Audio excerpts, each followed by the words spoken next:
Please keep those questions for later. Perhaps maybe during the discussion that question may be already answered or maybe already touched on in a further discussion, inshallah. So any questions, inshallah, we'll keep that to the Q&A and we will cover a lot of things, inshallah. Before we start, inshallah, first off, that alhamdulillah, you are blessed if you have been chosen to go for Hajj this year. I know it was very difficult for the whole procedure, how to get started all the way until acceptance and do all the procedure to get to your tickets and your visas and all of that. So inshallah, hopefully that Allah subhanahu wa ta'ala accepts your initial work. And I think I look at it this year as the first step of your test for patience, right? The first step for your test for patience. So the way how you were patient in going through the whole procedure, inshallah, one of the things that I always remind the Hajjaj, that a lot of times during the whole trip, from the time that you signed up, you made your intention and started your the whole procedure, the paperwork, we often tend to put a lot of focus on logistics. One thing to always kind of try to put that in the little background and bring the spiritual aspect of Hajj in the forefront. So it's a journey. Hajj is a journey to Allah subhanahu wa ta'ala. You wear your ihram. You are as if you are departing this world, as if you are leaving everything behind. You're leaving your family behind if you're going solo, or at least you're leaving everything else behind and going in two pieces of cloth to Allah subhanahu wa ta'ala. So that spiritual uplifting that you will find, there has to be something, a foundation should already be there before you even start the journey.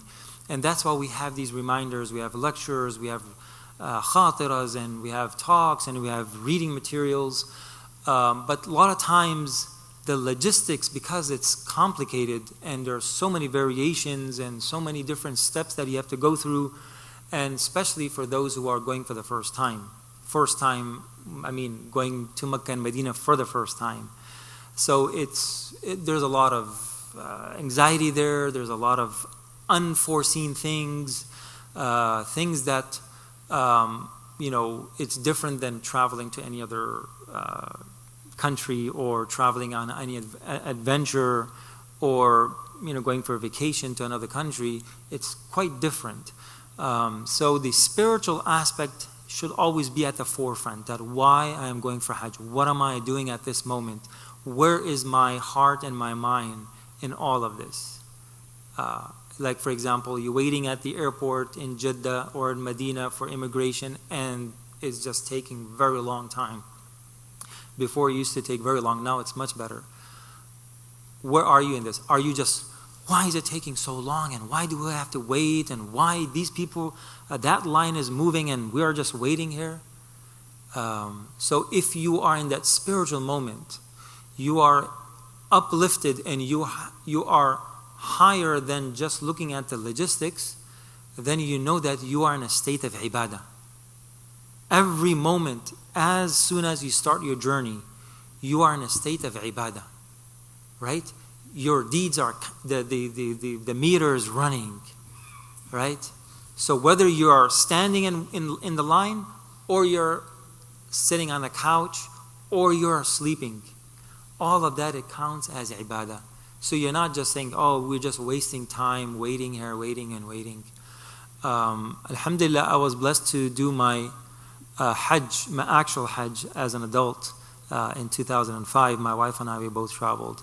And I remember the first encounter was that there was a Hajj terminal in 2005 that you had to go to, and you had to wait in line, and you never knew when your turn is going to come, when your group's turn is going to come. So we waited, we reached around midnight, and we only exit the airport around 8 o'clock in the morning. So the whole night and morning for 2-3 hours, we're just waiting, standing up, sitting down in ihram.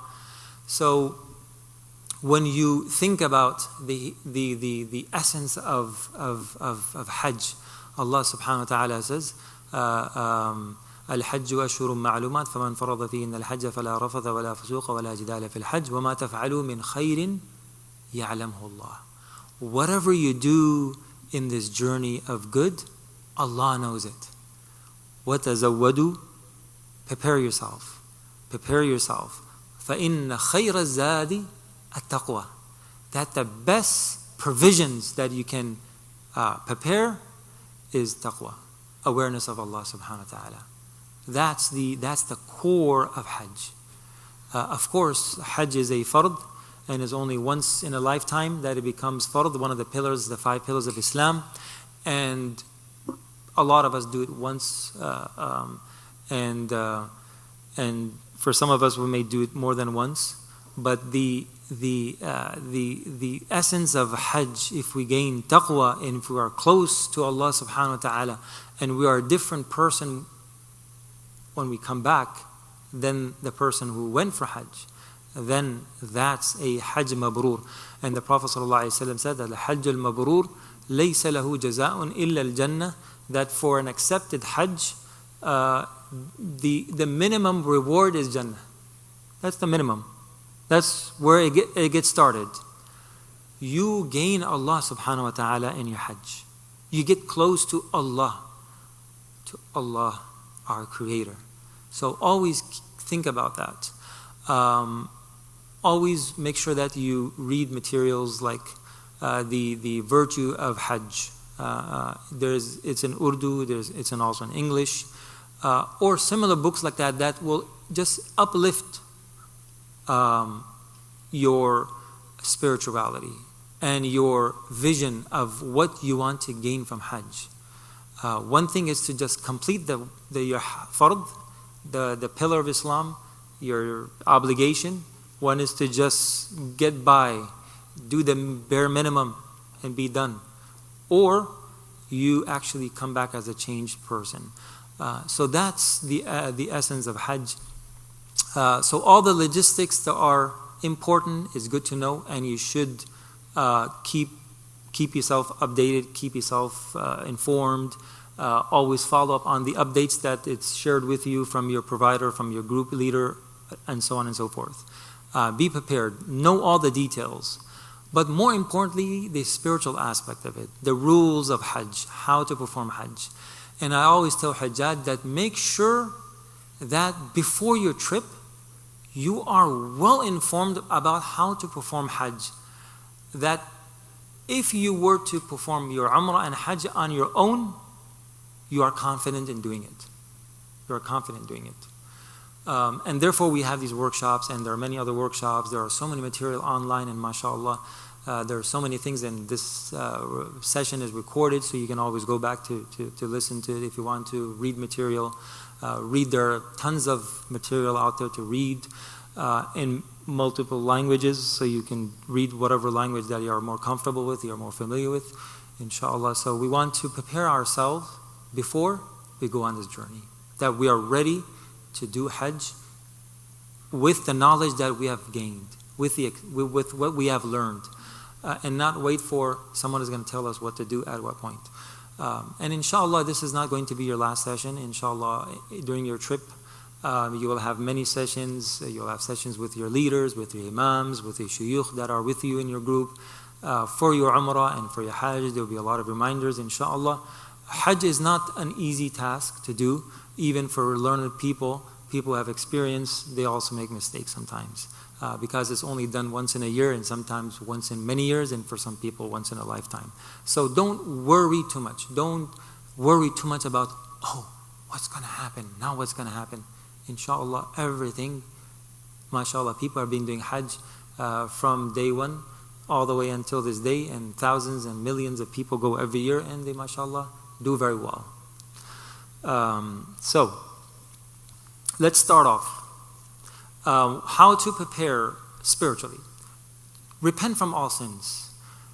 Prepare yourself, clean yourself, just like when you have guests over, your mom says, or as moms they say that, we need the house clean.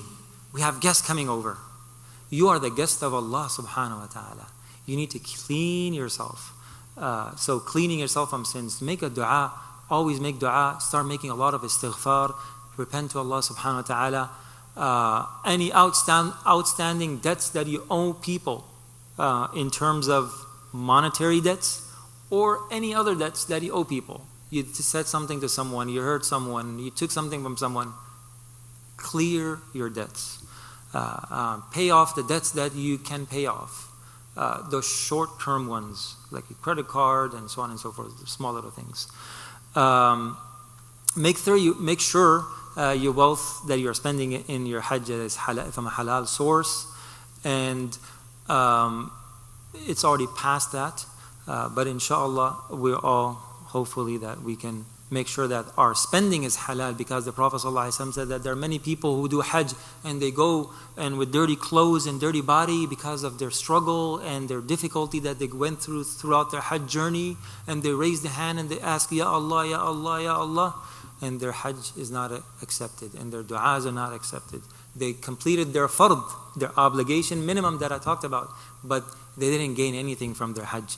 So the wealth, the spending has to be also halal. And last but not least, on this checklist, du'as.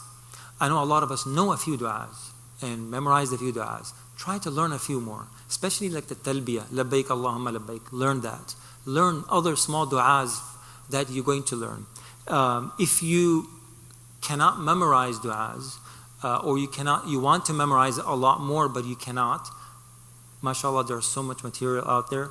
There are many books. Accepted Whispers is a very good book that has a collection of du'as, and in Urdu is Munajat Maqbul, the accepted whispers, accepted du'as. So a lot of it is taken from the Quran and from the Sunnah of the Prophet ﷺ, the du'as that the Prophet ﷺ asked for. Because a lot of times during Hajj, you have the time of the world. You have the whole journey, the time to yourself. You have nothing else to do except ibadah, except worship of Allah subhanahu wa ta'ala, except engaging in salat and doing all good deeds. You have no business, you have no work, you have no school, nothing else, right? I'm hoping that everybody took off from work, right? Or someone is doing their, mashallah, we got very good during COVID. But most of us will not have any other responsibility. So you have so much time. And then a lot of times you make dua, and you're repeating the same thing, you get tired. So you want to get some other ideas of what else to ask. So you have these collections of du'as that have amazing treasure of du'as, of how many things you can ask Allah for, how many things that you want to seek refuge from. So those du'as are very important. So have some collection of du'as that you take with you. So that's something to take care of. One of the things also to make sure that you do before you go is to write your will. Wasiyah. Write your will before you travel. Because what I said in the beginning, this resembles your leaving this world, your departure from this world in 2 pieces of cloth for the men in particular. Right? So you want to, this is like a demo of how you would leave this world. So before leaving the world, you have to also have your will. And the Prophet ﷺ said that you shouldn't sleep any night without having your will written down. So make sure that you have your will taken care of. Go to a proper lawyer. If you need legal advice, get that done. There are very simple templates that you can get online. Get it attested by a public notary. Get that done. Have something there, because something is better than nothing if you cannot do the whole legal paperwork. So that's very important to do before you go on your trip. So inshallah, let me do a very quick overview of Umrah and then Hajj.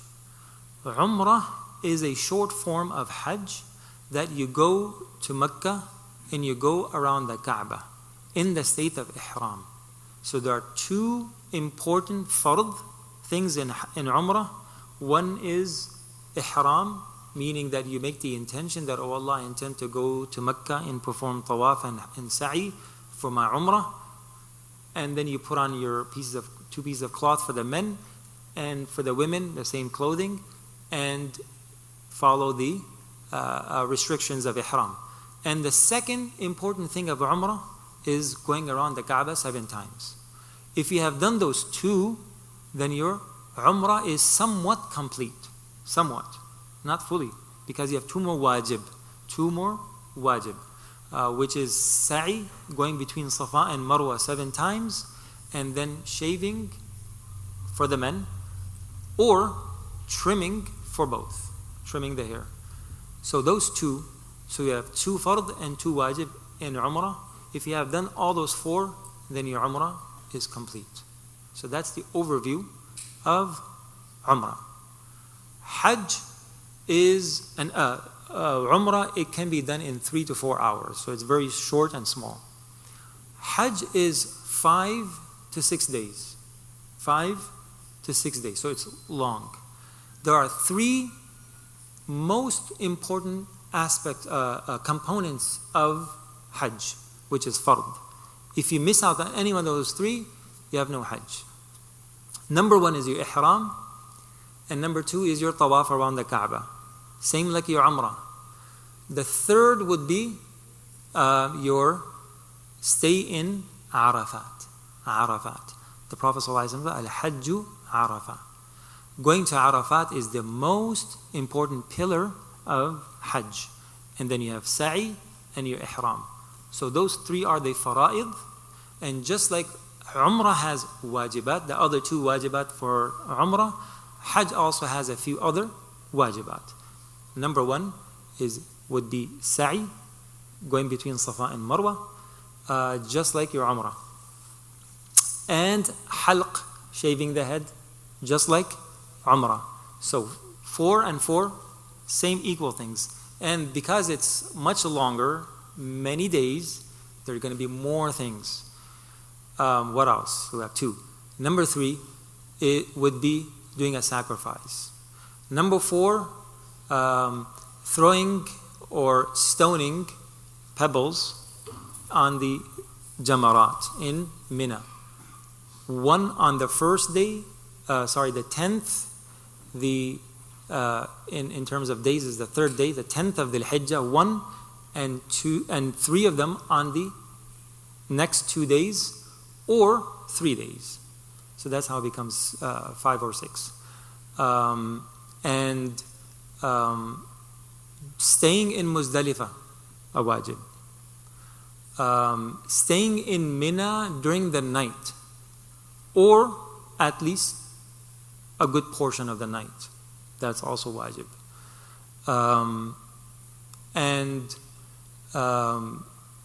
That's pretty much it. That is important to complete.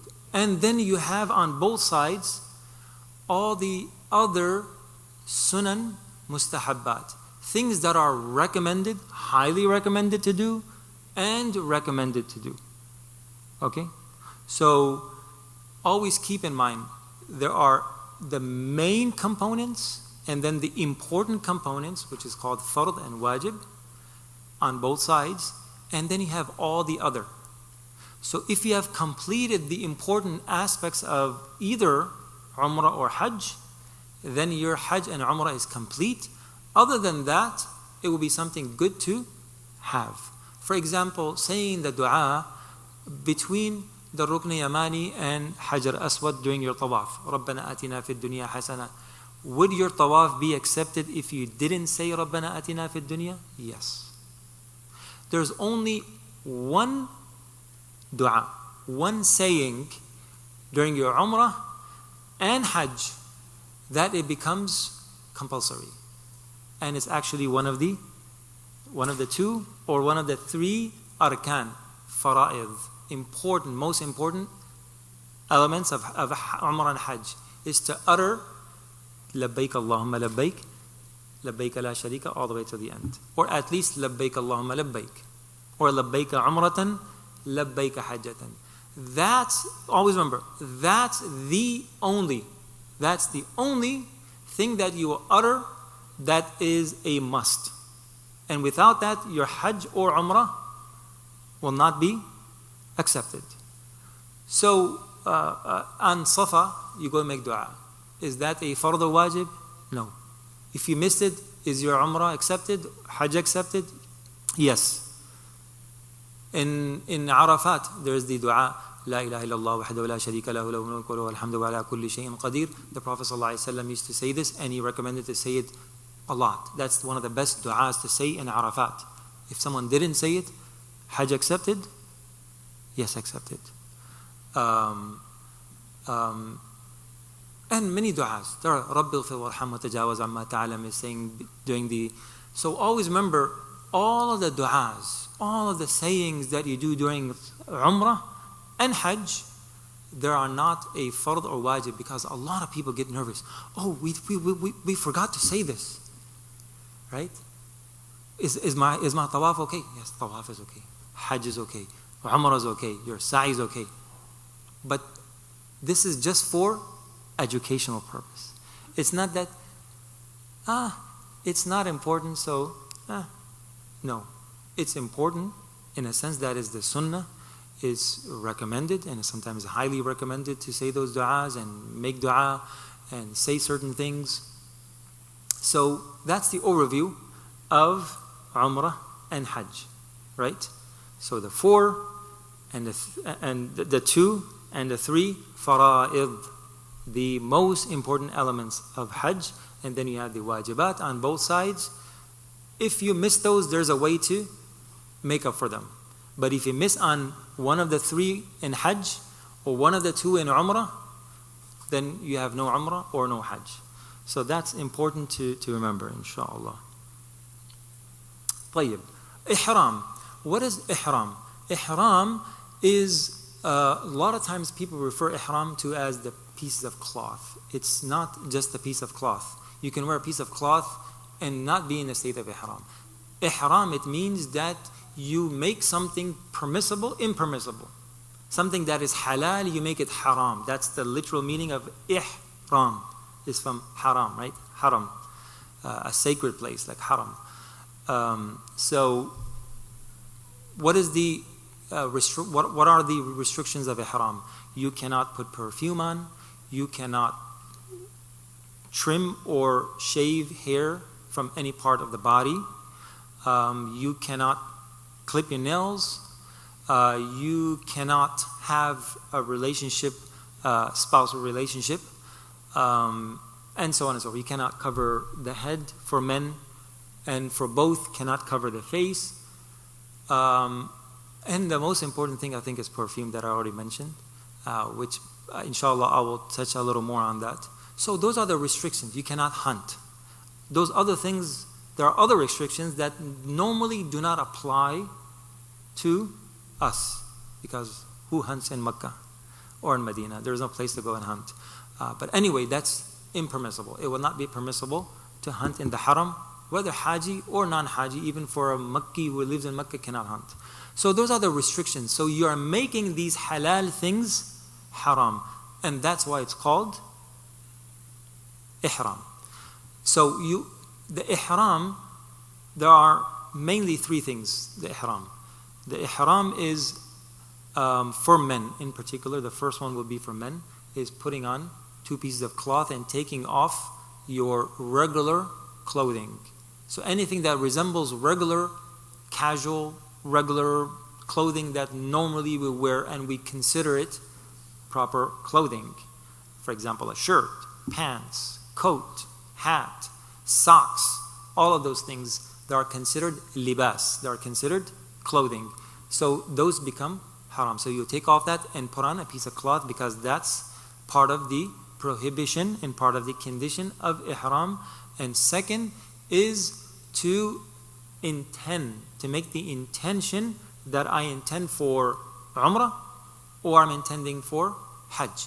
Since now we're talking about the Umrah right now, I intend to perform Umrah. Oh Allah, make it easy for me and accept from me. Okay? So That's the intention. And the third component of ihram would be to say the fard, right? The first fard. To say labbaika umratan, that's the minimum. To say the whole thing is best. Labbaik Allahumma labbaik, labbaik la sharika laka labbaik. But as soon as you say labbaika umratan, you have entered into ihram, in the state of ihram, and now all the restrictions will apply. طيب. What do we do to prepare to put on or to get in the state of ihram? For men and women, for both, is sunnah to take a shower. If you feel that your nails are longer and you want to trim or shave hair, pubic hair, so on and so forth, all of those things, it is recommended. Just like you would prepare yourself for Jum'ah Salah. For Jum'ah Salah. And for the men, for male, the ihram is 2 pieces of cloth, and I already explained the conditions of ihram, that it should not resemble. Look, so for example, a lot of people get confused that what if it has some stitches? What if it's folded and it's stitched on the corners? Would that be okay? What if I add a small little pocket pouch on my ihram so I can put my money, whatever, card, stuff in there, under, right? Would that be okay? It's all permissible. Is it okay to wear a belt over the ihram? Yes, it is okay. Is it okay to wear a backpack? Yes, it's okay. Because none of those would consider proper clothing.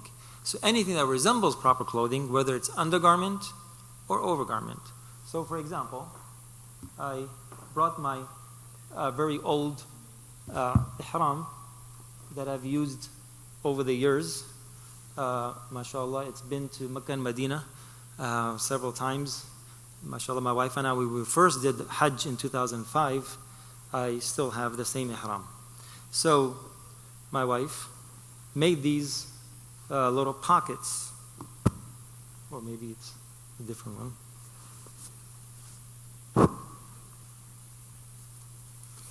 So for example, I'm just giving an example because these questions, they always come up and people sometimes get confused that, oh, or they see someone, hey brother, this is haram.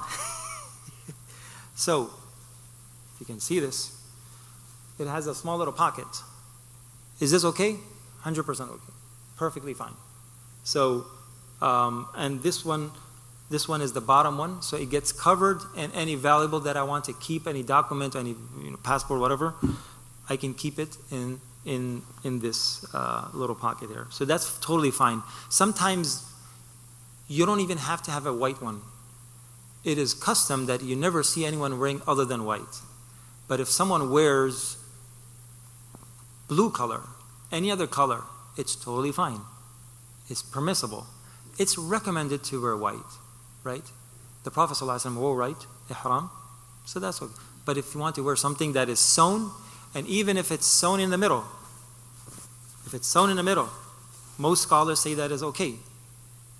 Because sometimes people, it is very uncomfortable, and there's a way of putting it on. Inshallah, we'll do that in the second part. So that's totally fine. It's permissible. So anything that resembles regular clothing, like underwear, shirt, t-shirt, pants, that would not be allowed. Now, for footwear, it's best to wear flip-flops. It's the safest route, and I always I recommend, and I understand that a lot of people want to have a little more comfortable footwear because there's a lot of walking during Hajj. And I always recommend to practice walking. Walk 5 miles, 10 miles, run 5 miles, 2 miles at least, 2 to 4 miles. Start walking and running every single day. From now, you have whatever the time is, 3 weeks, let's say 3 weeks for most of us.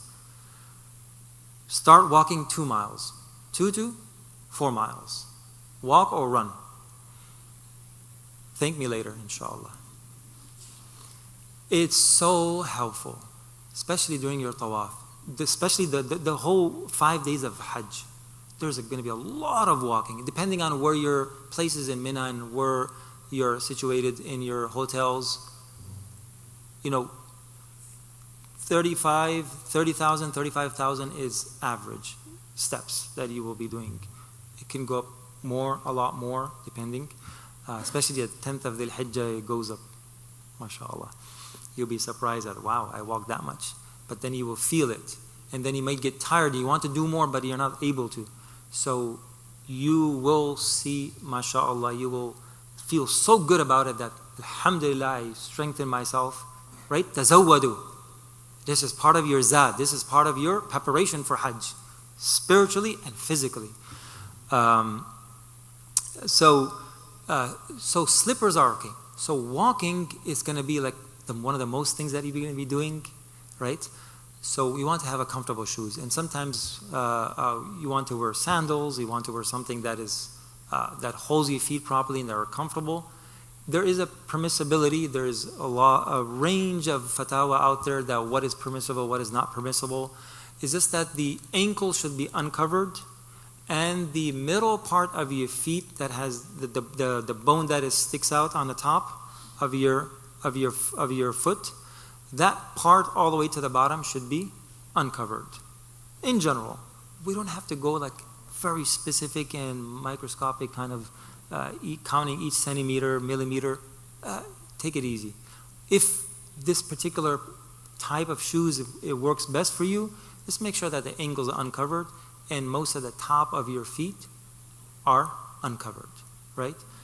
Slippers and flip-flops, those are the best. There is no khilaf in those particular shoes. So choose, inshallah.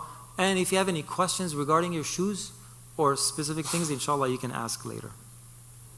Female ihram, you're going to wear exactly what you usually wear when you go outside. The preparation of ihram that we mentioned earlier, that is for everyone. So face cannot be covered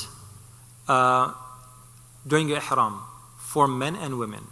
So that's equal across the board for both. After you have done all the above, when you have put on your ihram and now you're ready to start, you start off with 2 rak'ats. And now practically, if you are traveling from, let's say, from Doha and you're flying into Jeddah, you will put on your ihram and do all the above in Doha. If you are flying from JFK straight to Jeddah, then you will do it before getting on the plane, or you could do it inside the plane before the miqat.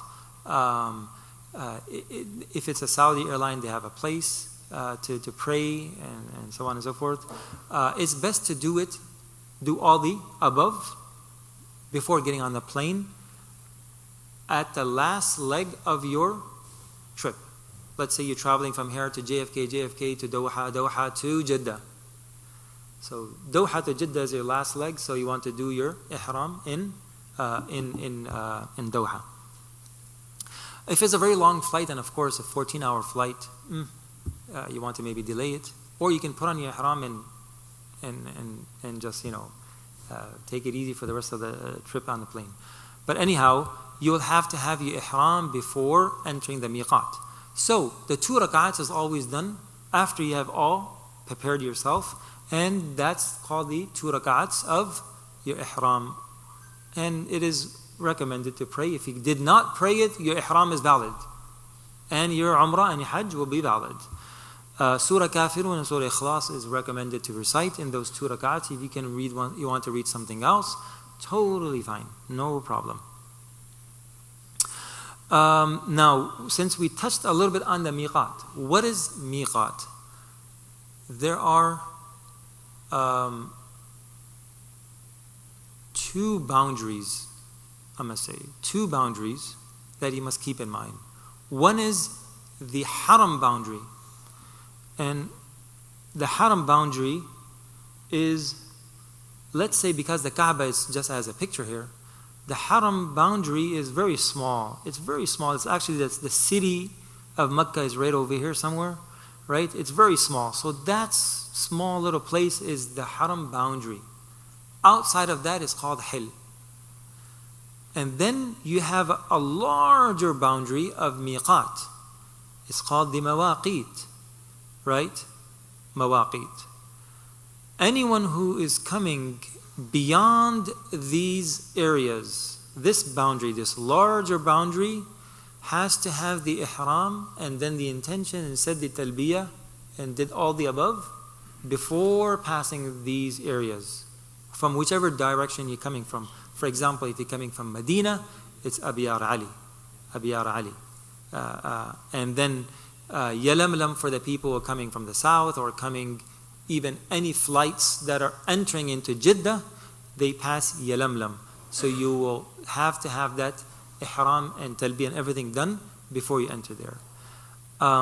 If someone is inside this boundary, if someone is already somewhere here, then that person needs to have his ihram done before he enters that small boundary, which is the haram boundary. The haram boundary. Someone who is inside that boundary, then what he or she does, that person will do what the second person did. He will just go out of that area of the haram and do his intention or her intention, and then will come back into Mecca. So all of us apply to the first one because we're all coming from the other side of the globe. And most probably, as I mentioned, it will be Yalamlam. Normally the captain will announce, especially if it's a Hajj flight, most of the people are Hajjaj, they will announce an hour, half hour, 45 minutes before they reach the miqat that the miqat is coming up in such and such time. Make your intention. At that point, you should make your intention. Say the talbiyah, labbaika umratan. So that's about passing. You cannot pass those boundaries without making the intention and saying the talbiyah. If you don't, then you'll have to either go back and then say a talbiyah and come back in, or pay a penalty. What is the intention of Umrah? Very easy. And I would suggest that use this method in everything that you do throughout your trip. Throughout your trip. Everything that you do. Oh Allah, I intend to make tawaf of my Hajj. Oh Allah, fayassirha li wa taqabbalha minni. Oh Allah, accept from me and make it easy for me. Oh Allah, I intend for Umrah, make it easy for me and accept from me. Oh Allah, I intend to perform my Arafat. Oh Allah, make it easy and accept. Because the two things are the most important. We know ease. Yuridullahu bikum al-yusr. Allah wants to make it easy. You want to make it easy for yourself. And you want to make it, the difficulty, easy on you. So, oh Allah, make it easy for me. Oh, but what if it doesn't get accepted? If everything went perfect, but I did something wrong, that it wasn't accepted. So, oh Allah, accept from me. So this is the shortest two words that you could use in your du'as and supplications for your intentions of doing anything. I'm praying 2 rak'ats of tawaf.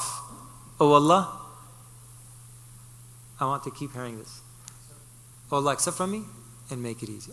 You can say in Arabic, Allahumma inni uridu al-umrata fayassirha li wa taqabbal. Allahumma inni uridu al-hajja, when you make the Hajj intention. Fayassirha li wa taqabbalha minni. Allahumma inni uridu al-tawafa fayassirhu li wa taqabbalhu minni. Simple. So if you remember that, inshallah, at any intention you can say that, and inshallah, Allah will make it easy for you. Because sometimes you go in the tawaf, oh my God, like people go for the first time in the tawaf and say, I'm not even going to come out alive of this place. There's like a pool of people just walking, right? And people get very anxious at what's going to happen. Oh Allah, make it easy for me. Inshallah, you will come out and say, wow, that was very easy. Inshallah. Even the most difficult places I've experienced making this dua, that it just went like a breeze, alhamdulillah. The dua that I mentioned, that is a must in your Umrah and Hajj. The only words that you're going to read and say during your Hajj and Umrah for the Hajj and Umrah. I'm not saying for everything, for your Salah. That's a difference. For your Hajj and Umrah, this is the only thing that it's a must. And you have to memorize it. لبيك اللهم لبيك لبيك لا شريك لك لبيك إن الحمد والنعمة لك والملك لا شريك لك. The least amount is لبيك عمرة labbayka hajjatan. That's the bare minimum to say, to fulfill one of the two or one of the three fara'id, the most important components of your umrah or hajj. The talbiyah is something that you want to continue doing throughout your umrah and hajj ihram. Hajj and umrah ihram. You will only end your talbiyah saying labbaik Allahumma labbaik when you first see the Kaaba during your umrah, and when you throw the first stone at the Jamrah on the 10th of the Hijjah. That's where you will end the talbiyah. The talbiyah is one of the greatest thing, the greatest dua, greatest dhikr to do during your hajj and umrah, labbaik Allahumma labbaik. Because everything that hears will testify in the day of judgment, and hears, right? So it's amazing. And a lot of times we neglect saying labbaik Allahumma labbaik during hajj and umrah, and we have so many other things to talk about, and we only say it once and we forget. Say it as many times. The Prophet ﷺ mentioned that when you meet people, when you go up elevation, when you descend, when you meet someone, when you meet a group of people, say labbaik Allahumma labbaik. That's one of the sha'air, one of the symbolic actions that we do. And you only do it during Umrah and Hajj. You don't do it anywhere else. We say it as many times as you want to say it, it won't count. So that's the only window that you have to say it. So say it as many times as you can. And inshallah, it's a great reward for it. The forbidden acts of ihram, I touched a little bit on that. Clipping the nails, removal of the hair, wearing clothing that is usually considered clothing, that would be impermissible. Footwear, shoes, regular shoes that covers the feet, covers the ankles, that would not be permissible. And most importantly is to protect yourselves from sins, from disobedience of Allah subhanahu wa ta'ala in this sacred trip. So sins, start practicing from now. Start doing a lot of istighfar, like I mentioned in the beginning. Do a lot of istighfar, purify yourself. Get ready, get in that spiritual zone. Like get in the zone, start from now. Because once you start your trip, then you have too many logistics to always think about if you are spiritually prepared. And I'm going to say this again and again because it's a very important aspect. So that's why that's on the top, staying away from sins. For male to cover the head in ihram, you have two pieces of cloth, nothing else. So covering the head would not be permissible. Covering the face would not be permissible. For male and female to hunt and to kill lice and to kill any animal to obstruct any living plant in the haram was not permissible. Permissible things, taking a shower, using unscented soap. I want to take a little time to stress on this particular aspect. From the forbidden things of ihram, it's very flexible and it's a little relaxed. Let's say I covered my face for 5-10 minutes, totally fine, no problem. I just can't cover it for most of the day or most of the night. Then it will become a penalty. I can't cover my head for a long period of time. I can't wear shoes. I can't wear clothing. Trimming, of course, it's just one time, but normally you won't. Hair, it's sometimes complicated only when you are washing, when you are making wudu or taking a shower. But scent, atar, perfume, scented items is the number one issue that every Haji faces. Why? Because we are so accustomed to using scented items. For example, lotions, soap,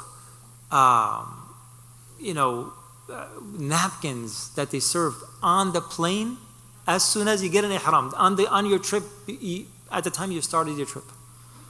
So you have to be really careful. They give you these little, what they call it, the fragrant wipes, right? And after you ate your food, you're in ihram, you said talbiyah, and you open it, you get the penalty right away. Right away. As soon as you touch scent, it's a forbidden area, and it's also very difficult to control. I'll give you another example, and I'll come to you. Entering your hotel, you're tired, fatigued, long journey, and you're also thinking about, I need to go for Umrah, right after. What do? Use the bathroom, soap, wash your hands. You have to be really careful. In the hotels, in Mecca in particular, they're all scented soaps, all scented hand wash. Everything is scented. So you have to make sure that don't use any soap. During Ihram, make it a habit. Think about it. Prepare your mind that during Hajj, I'm not going to use soap unless if I really, really need it. Only in Mina, they have these jars that they put it there unscented because they know they're all in Ihram. So a lot of groups, they make sure that they have unscented hand wash. Yes.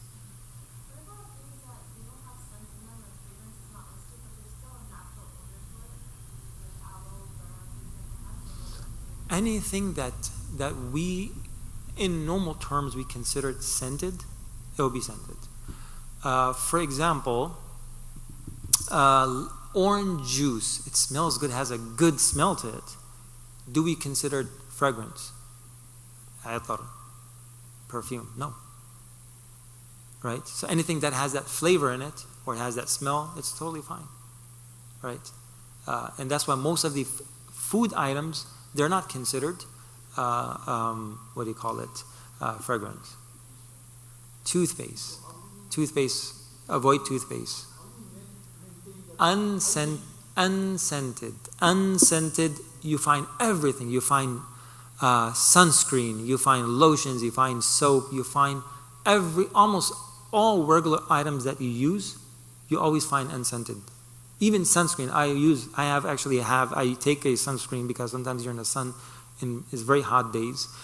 So you want to use that, unscented. Easily you can find it online or in stores, big stores. You should take it with you. If you are going to regularly use it, make sure that you take it, put it in your checklist that you want to take these items.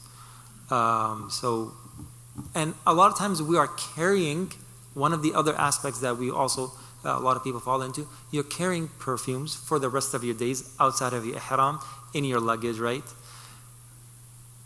Now you just came to your hotel and you're opening up your stuff and there's a bottle of perfume and you picked it up, put it away. You had the scent on your hands. So you have to be careful. Just be careful. You don't have to overthink it, but because it's something that is a very common mistake and something that you always do it unknowingly, unintentionally.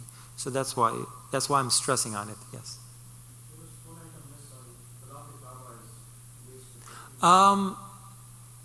Nowadays, it's impossible, and also from what I remember last couple of months when we went for Umrah, you can't even get to the Kaaba anymore. They have blocked around the Kaaba and you don't get to it. So I don't know what it's going to look like during Hajj, but normally it's hard to get to the Kaaba. But if you are in a state of Ihram and you are close to the Kaaba, don't touch the cover, especially the Maqam, the Rukn Yamani, because most people touch that and it has a lot of perfume on it. The Hajar Aswad is poured on. You touch it, you will smell it. So be careful. You don't want to go next to the Kaaba during your Ihram for the main reason of a lot of people, traffic. Because you want to focus and do your tawaf of Umrah and tawaf of Hajj properly, and you don't want to mess up. So you want to stay on the righter side of the mataf, on the far right, where there's less pushing and less traffic, and you want to have a peaceful tawaf, so you're not going to be close to the Kaaba anyway. So all these things that are listed there, wearing sunglasses, I already mentioned some of those things. Inshallah, let's move on. The Umrah, I went through the summary of Umrah. Here's your summary of your Umrah in one glance. Ghusl for Ihram, Sunnah. 2 rak'ahs before Ihram, Sunnah. Ihram with the intention and talbiyah. Ihram with intention and talbiyah. Ihram with intention and talbiyah. Okay? Fard. Tawaf around the Kaaba. Fard. 2 things. The third, and of course the 2 rak'ah of tawaf It's the 2 rak'ah of tawaf and not a condition of umrah. Any tawaf that you're going to do throughout your trip, there's always 2 rak'ahs that it's part of the tawaf and not part of your umrah. So if you forgot to say the 2 rak'ahs, your umrah is accepted, but the tawaf will be incomplete in a sense that if you're in the haram, go and do it. If you already left, come back and do it. Most scholars say that if you already left, then you already missed it. But your tawaf of umrah is accepted because the 2 rak'ahs is not the condition for the umrah or the hajj. It's the condition of tawaf. It's a wajib of the tawaf. And then this third would be sa'i, and the fourth halaq, or shaving of the hair, trimming of the hair, shortening of the hair. The women will only shorten 1/3 of your index finger, and some scholars have also suggested that you can even do less than that. So the length of your finger, the length of a finger, yeah, it's very close, but the length is sorry, not the length, the width of a finger, the width of a tip of a finger. No. Performing umrah. Now let's go through the rituals of umrah. Allahumma salli ala Sayyidina Muhammad.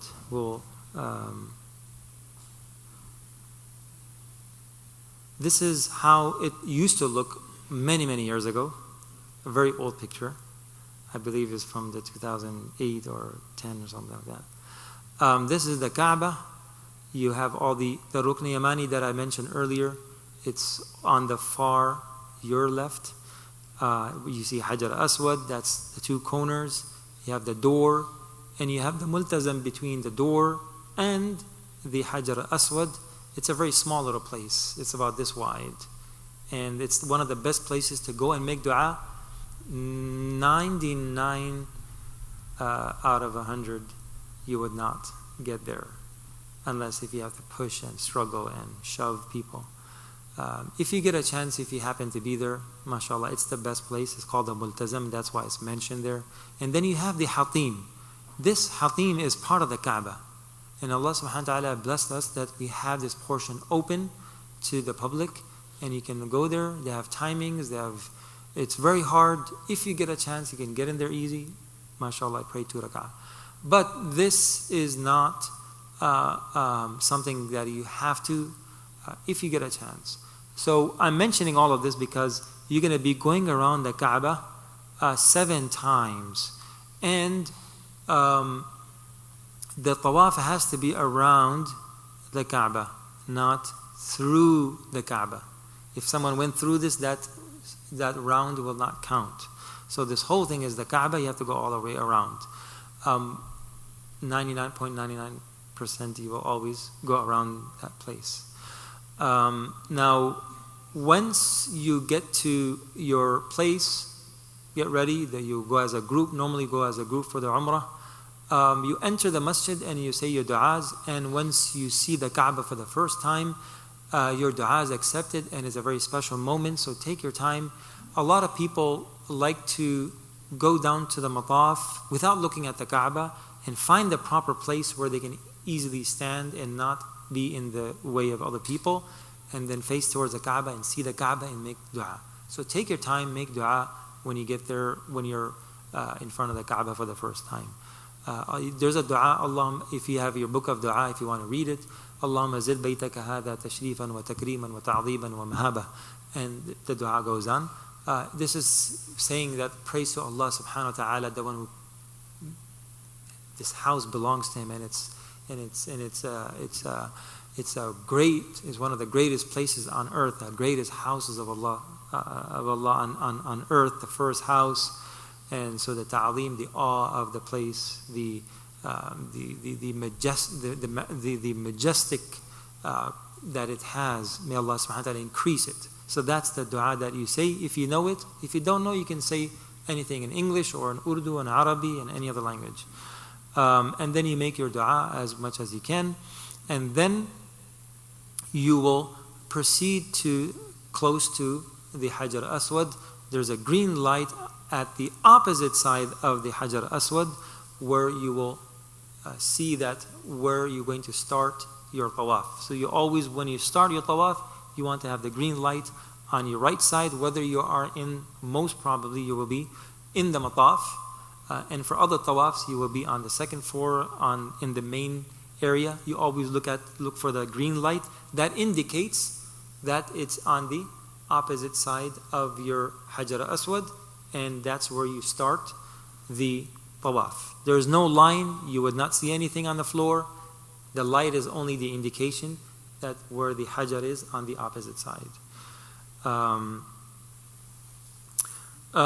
the tawaf is the compulsory, the fard of the umrah, and you have to make sure that you complete the whole 7.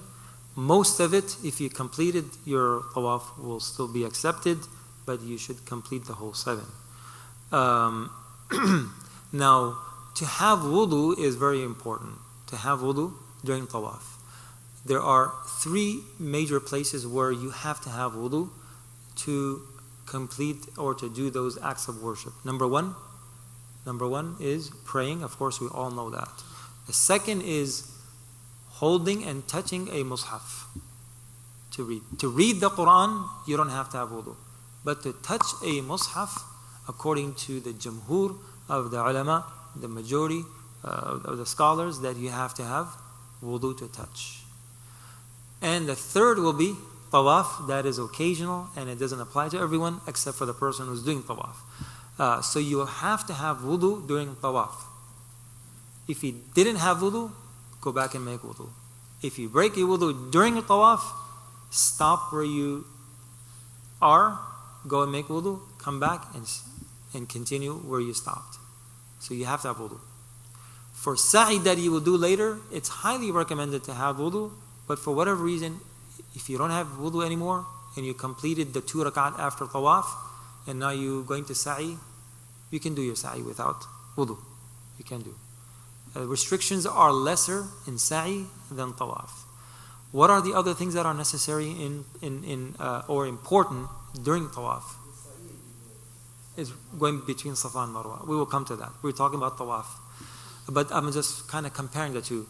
That wudu will be necessary for tawaf, but not necessary for sa'i, going between Safa and Marwa.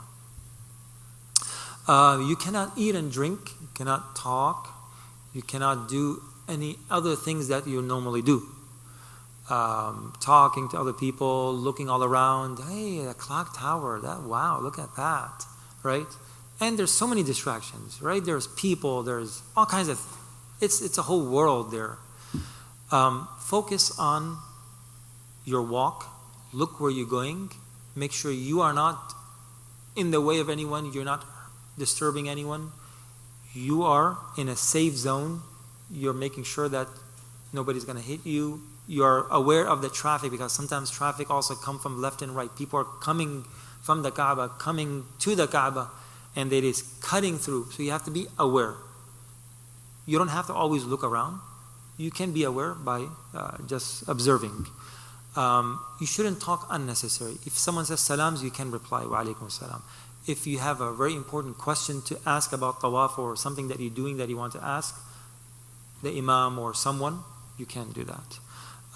So something necessary. If you need to stop, you're really thirsty, you want to drink water, stop, drink water. You can. But while you're doing tawaf, you should not. You should not eat. Sometimes we have, some snacks and like to crunch and munch on stuff. During tawaf, you don't. It's almost like salah, and that's why you have to have wudu. You don't talk, you don't drink, you don't eat. So those restrictions apply. If someone ate or drink, tawaf is valid, but you shouldn't. So you will go around 7 times, and each time when you pass the Rukn Yamani, if you remember and if you're able to, and you know, رَبَّنَا أَتِنَا فِي الدُّنْيَا حَسَنَةً is recommended, you can make dua, you can recite Quran, you can say salawat on the Prophet ﷺ, you can make dhikr, you can make anything, and also you can stay quiet during tawaf if you can't do anything else.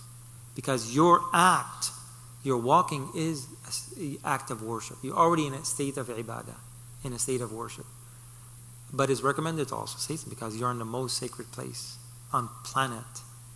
And you want to make sure that you make dua. Dua is accepted. If you look at, it's also recommended not to look at the Kaaba during tawaf, because then you also get distracted, because you have already did that before starting the tawaf, and now after the finish the tawaf, you will go and pray 2 rak'at and look at the Kaaba and make a long dua.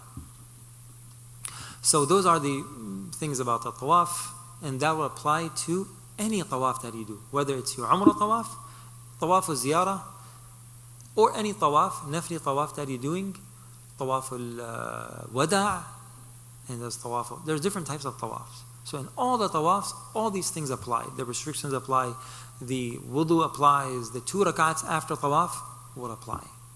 So that's why I'm spending a little more time on Umrah.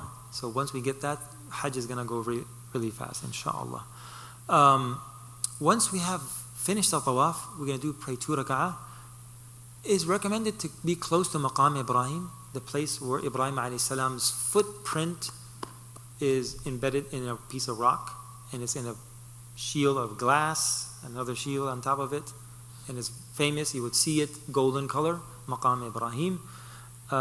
This little part here, you see that, is recommended to be somewhere close to it where you can maybe perhaps see it. But you can pray those 2 rak'ahs anywhere in the haram, anywhere in the masjid. You don't have to. People go and start praying, want to pray right behind the Maqam Ibrahim. It might not be possible. It might, because there's so many people there. Find a place where you can focus on your ibadah. You can focus after 2 rak'ahs, you can make dua for a good period of time. So find a decent place, and inshallah, if you're going with a group, hopefully the group will find a decent place for the group to pray 2 rak'at and make to make dua after that. A lot of people, one of the very common things that I see nowadays, everybody's with their phone, even during tawaf. Use it if you want to use it for your du'as and recitation of the Quran and anything else that you're doing. But a lot of people are just, talking to their family, hey, I'm in the Kaaba, I'm taking selfies and taking pictures, and even after the tawaf, do take pictures. MashaAllah, keep these as good memories, because we take pictures everywhere.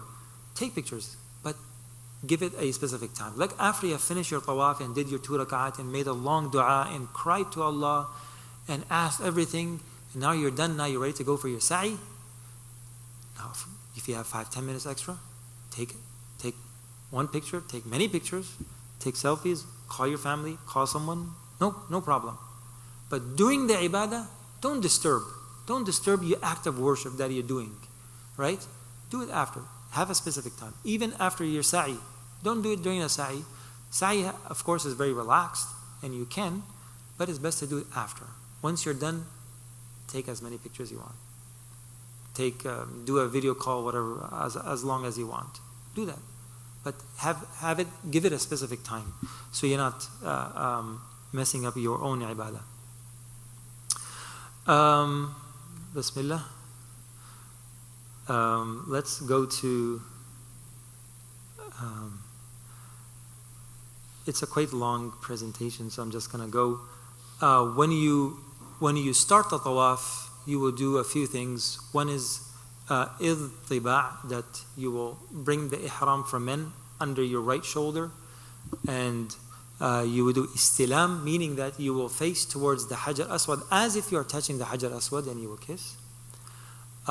Raising the hands before that, it is also recommended. You say Allahu Akbar, istilam, and then you start. So you will do mainly 3 to 4 things, depending. So number 1 is the ittiba', that meaning you bring your ihram under your armpit of your right side. You will make the intention if you haven't, so that will be the second. And then the third will be Bismillah Allahu Akbar, or saying Allahu Akbar as you are starting your tawaf. And then you do istilam and kiss, and then you start. Allahu Akbar, La ilaha illallah, or La ilaha illallah, Allahu Akbar wa lillahi alhamd, Bismillah Allahu Akbar. You can say any one of those, right? Bismillah Allahu Akbar is the most common one to say in the beginning of your tawaf. During every time you pass the Hajar Aswad, you do istilam. Istilam means like as if you are saying salams to the Hajar Aswad. And you would just stretch out your hand, both hands, facing towards the Kaaba, and you kiss your hands. That's what you will do most of the time, because you won't be in front, you won't touch the Hajar Aswad, the black stone. In each time you will say, Allahu Akbar wa lillahi alhamd, or La ilaha illallah wallahu akbar, or Allahu Akbar la ilaha illallah. All are fine. Istilam, we already did that. Bismillah, Allahu Akbar, right? And facing the Hajar Aswad, we already did that. Tawaf, we already talked about all the details. So the 7 times around the Hajar Aswad, around the Kaaba, and saying Istilam at the Hajar Aswad, at the black stone, and then praying 2 rakats at the Maqam Ibrahim, that will conclude your Tawaf of Umrah. Okay? After your Tawaf and praying 2 rakats, is recommended, mustahab, to drink Zamzam. You can drink a lot of Zamzam, and it's recommended to drink a lot. But from experience, I recommend not drinking too much. During your Umrah or during your Tawaf and Sa'i, put it towards the end, like at the end of your Sa'i, when you're almost finishing, or as you're leaving, drink a lot of Zamzam, as much as you can. At that point, why? Because now you're going to go home, or you go back to your hotel, right? And you can use the bathroom right after that. Because when you drink a lot of Zamzam, it might happen that in 15-20 minutes you're going to have to go to the bathroom. And you don't want that to happen in between your Tawaf and Sa'i. Or you just started your Sa'i and now you just can't hold it, you have to run. So then there's an interruption. So drink as much as you can, and keep it normal. But at the end of your Umrah, end of your Tawaf, or end of your Tawaf and Sa'i, you will drink as much as you can of Zamzam water.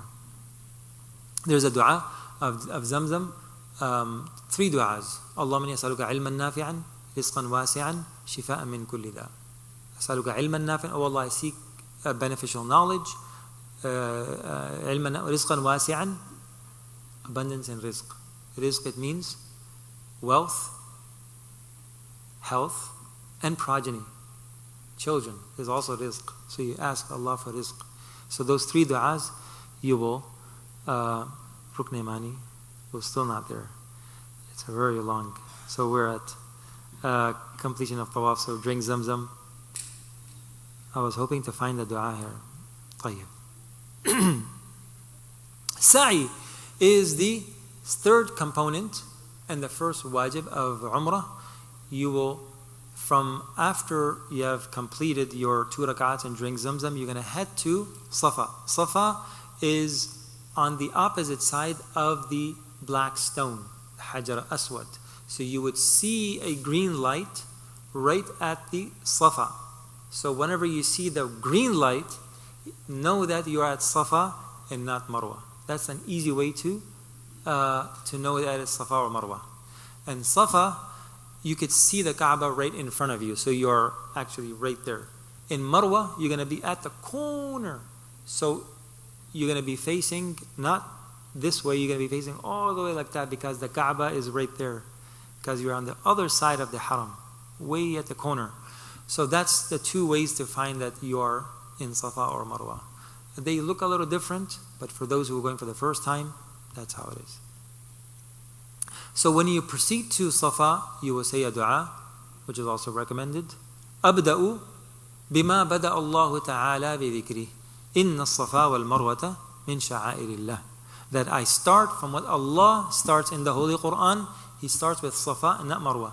Inna Safa wal Marwata min sha'airillah is one of the symbols of Allah on this earth. Very special places. Very special places.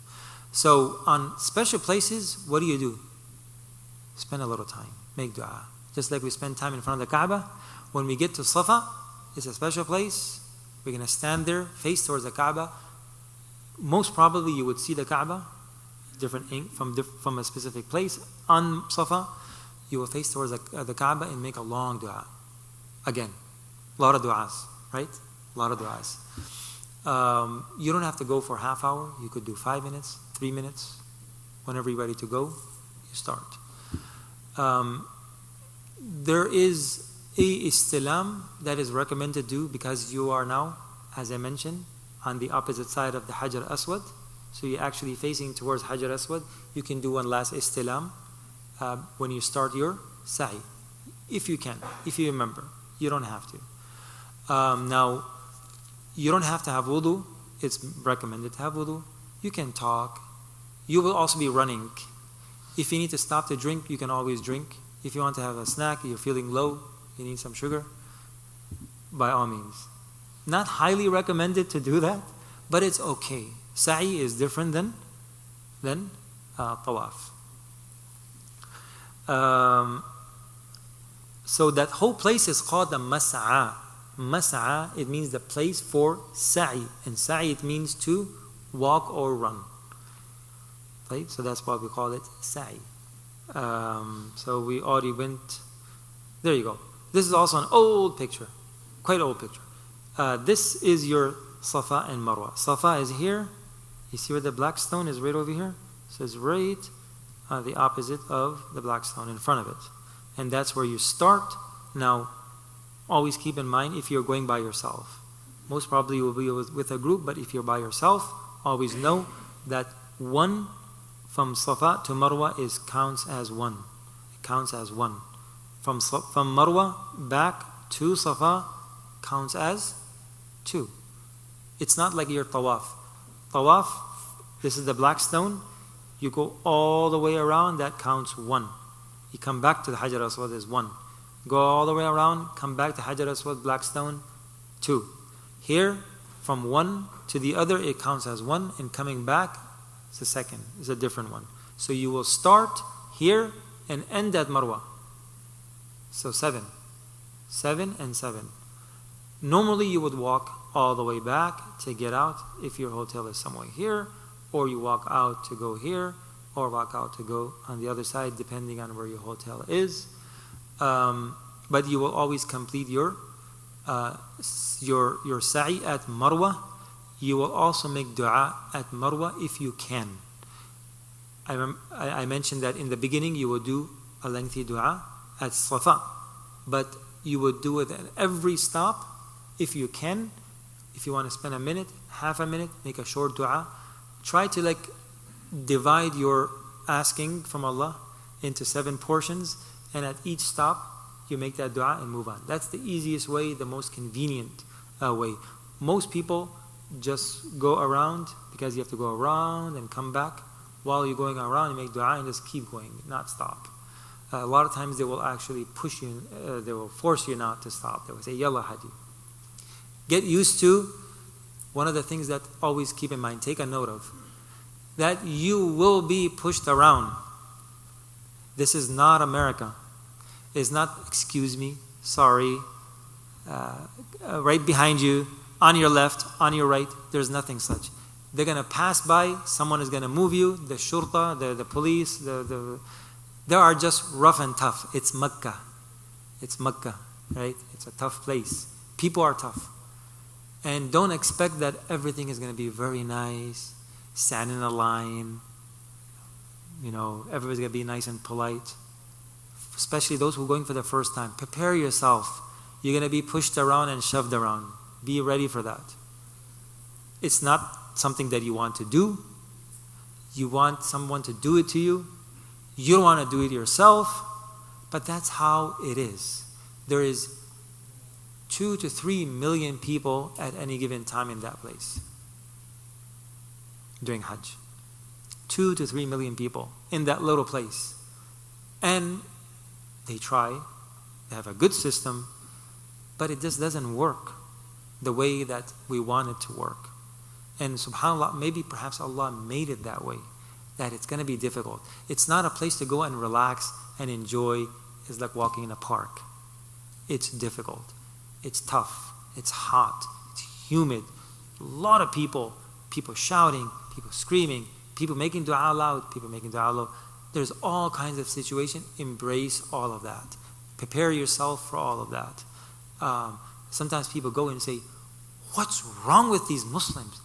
They came to this most sacred place and they have no adab. They have no etiquette. They have no common sense, pushing people, walking fast, stepping over toes. That's how it is. Be ready for that. You are there for the sake of Allah, and nobody's doing it intentionally. Nobody's there to come and hurt someone. It just happened. People have different ways of doing things. There are people from all over the world, from different backgrounds, from different ways how they handle things. It's a pool and a place that everything and everyone is there. MashaAllah. It's beautiful. It has its beauty in that, right? Not everything is perfect in this world. So that's a good lesson to learn during Hajj. That you be patient. Things are not going to happen the way how you want it, right? So during your Safa, during your Marwa, during your Sa'i, especially during Tawaf, be prepared for any unusual behavior from others. And be patient. Inshallah, you'll be rewarded for that. Any small thorn that touches you, the Quran says, right? Or any difficulty that you go through, you get a reward for that. Know that you are getting reward for that difficulty, inshallah. So this is how it mostly looks like even today. Inshallah. So that's Safa and Marwa. There is a dua to say between when you run between. So that's Bidayat al-Safa. There you go. It mostly actually looks like that. Actually, right now, it looks just like that. That's where you start your sa'i from the beginning of Safa, and right up here there's a place in the back. If you find a spot, usually that's empty, you can stand there and make dua, or right on this side. It looks a little different in the front, which is not shown in the picture, where you can easily stand and make dua if it's not overly crowded. If it's overly crowded, move on. Don't stop and hold back the other people walking and passing by. Always make sure that you are not an obstacle for others and making it easy for others. And Marwa, this is the basement, the way how it looks. The basement. Now it's covered all the way to the top, I believe. I haven't been in the basement for many years, so but that's like the basement. That's the Marwa mountain rocks that are there and in its original form. Performing 2 rak'ats, it's not necessary. It's recommended to pray 2 rak'ats of shukr after any achievement. So that would be after Umrah, after Hajj, after anything, after you have graduated from high school, from college, after you got married, first night, 2 rak'at. 2 rak'at is good to pray to Allah subhanahu wa ta'ala in ease and in comfort. Right? So praying to Allah subhanahu wa ta'ala. We will stop over for the Umrah. The Tawaf for your Hajj and the Sa'i would be exactly the same. Before we even get into the Hajj, I want to make that note. Your Tawaf for your Hajj and the Sa'i for your Hajj would be the same. Would be the same exact thing. Why did I mention all these in detail? Because a lot of the things will be done, same thing in your Hajj. For example, Tawaf and the Sa'i. The only difference would be that during your Tawaf for your Hajj, you will be in regular clothing, as well as your Sa'i. You will do a Sa'i for your Tawaf of Hajj in 99% of the cases of Hujjaj. Because there are 3 types of Hajj. There's one type that usually people don't, which is Ifrad, only Hajj. They're not doing Umrah, they're only doing Hajj. So in that case, then you don't have to. You can make that Sa'i in the beginning while you're doing your Tawaf al-Qudum, which is a different, and they will most probably only do their Tawaf. But in all cases of our situation, we'll be doing Umrah, come out of Ihram, which is called Tamattu', and then we will do a separate Ihram for Hajj. But the Tawaf and the Sa'i will be the same, except for the clothes of Ihram, inshallah. It took longer than I thought, subhanAllah. Hajj and Umrah is, mashallah, amazing. It takes a while. So, should we take a break? Oh, the halq and qasr. Okay, we'll do it now. I mentioned the halq, the trimming, is the 4th act of Umrah, and the length also I already mentioned. Some other things that are related to that, it can be done anywhere, at any time. That's your exit from your ihram. Whether it's your Umrah ihram or your Hajj ihram. That's how you exit. It's part of your Umrah and part of your Hajj, but it's also your exit. So until you don't trim the hair, you are still in a state of ihram, all the restrictions apply. So you came back to your hotel, you finished your Umrah, done everything, you haven't trimmed the hair. You came back to your hotel, went to the bathroom, right? Someone's chat GPT is active. So that would be a penalty, because you're still in a state of ihram and you have an exit. So to trim the hair or shaving for men, that would be your exit of ihram. So that will complete your umrah or partially complete your hajj, inshallah. So that's something to be careful. Also, anyone who is in a state of ihram, I'm in a state of ihram, you're in a state of ihram, I can shave your hair and then you can shave my hair. I can trim your hair, you can trim my hair. Same thing for women. You can cut each other's hair. A lot of times people say, no, if you're in a state of ihram, you cannot trim others. It's okay. It's permissible to do that. Anything else? Yes. We'll cover some of those things later on, inshallah.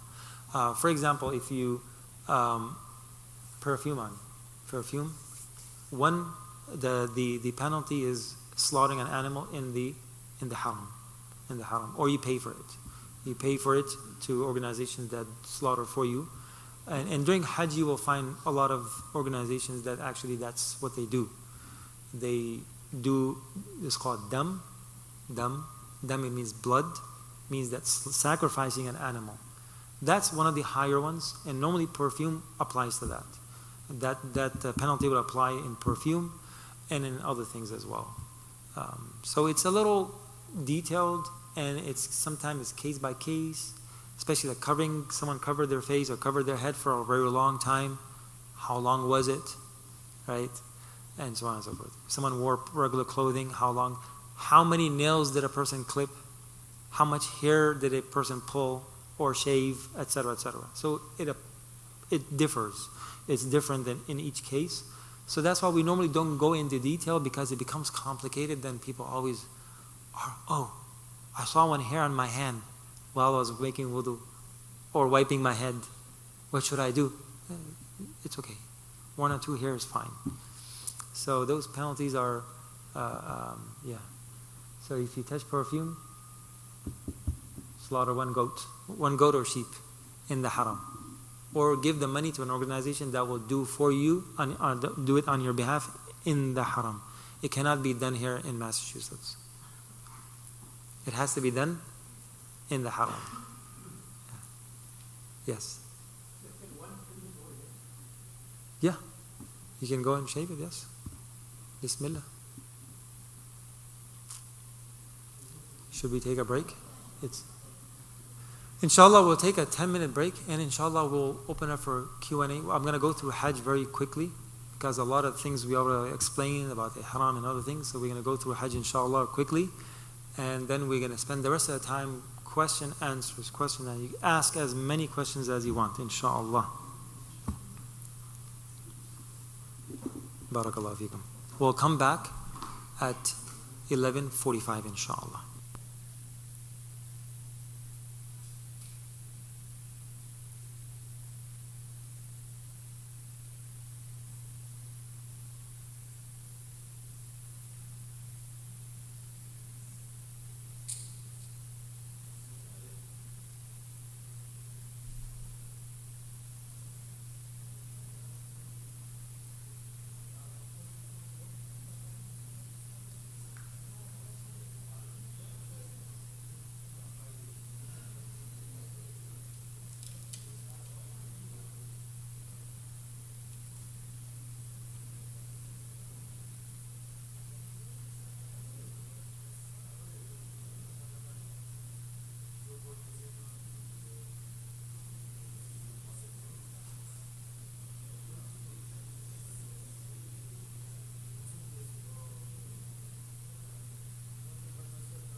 With Imran, we're good to go?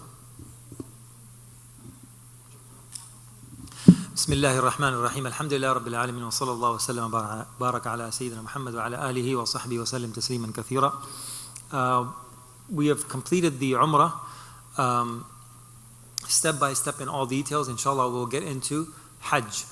The Prophet ﷺ said that the best thing after believing in Allah and His Messenger and striving in the path of Allah subhanahu wa ta'ala is having an accepted Hajj.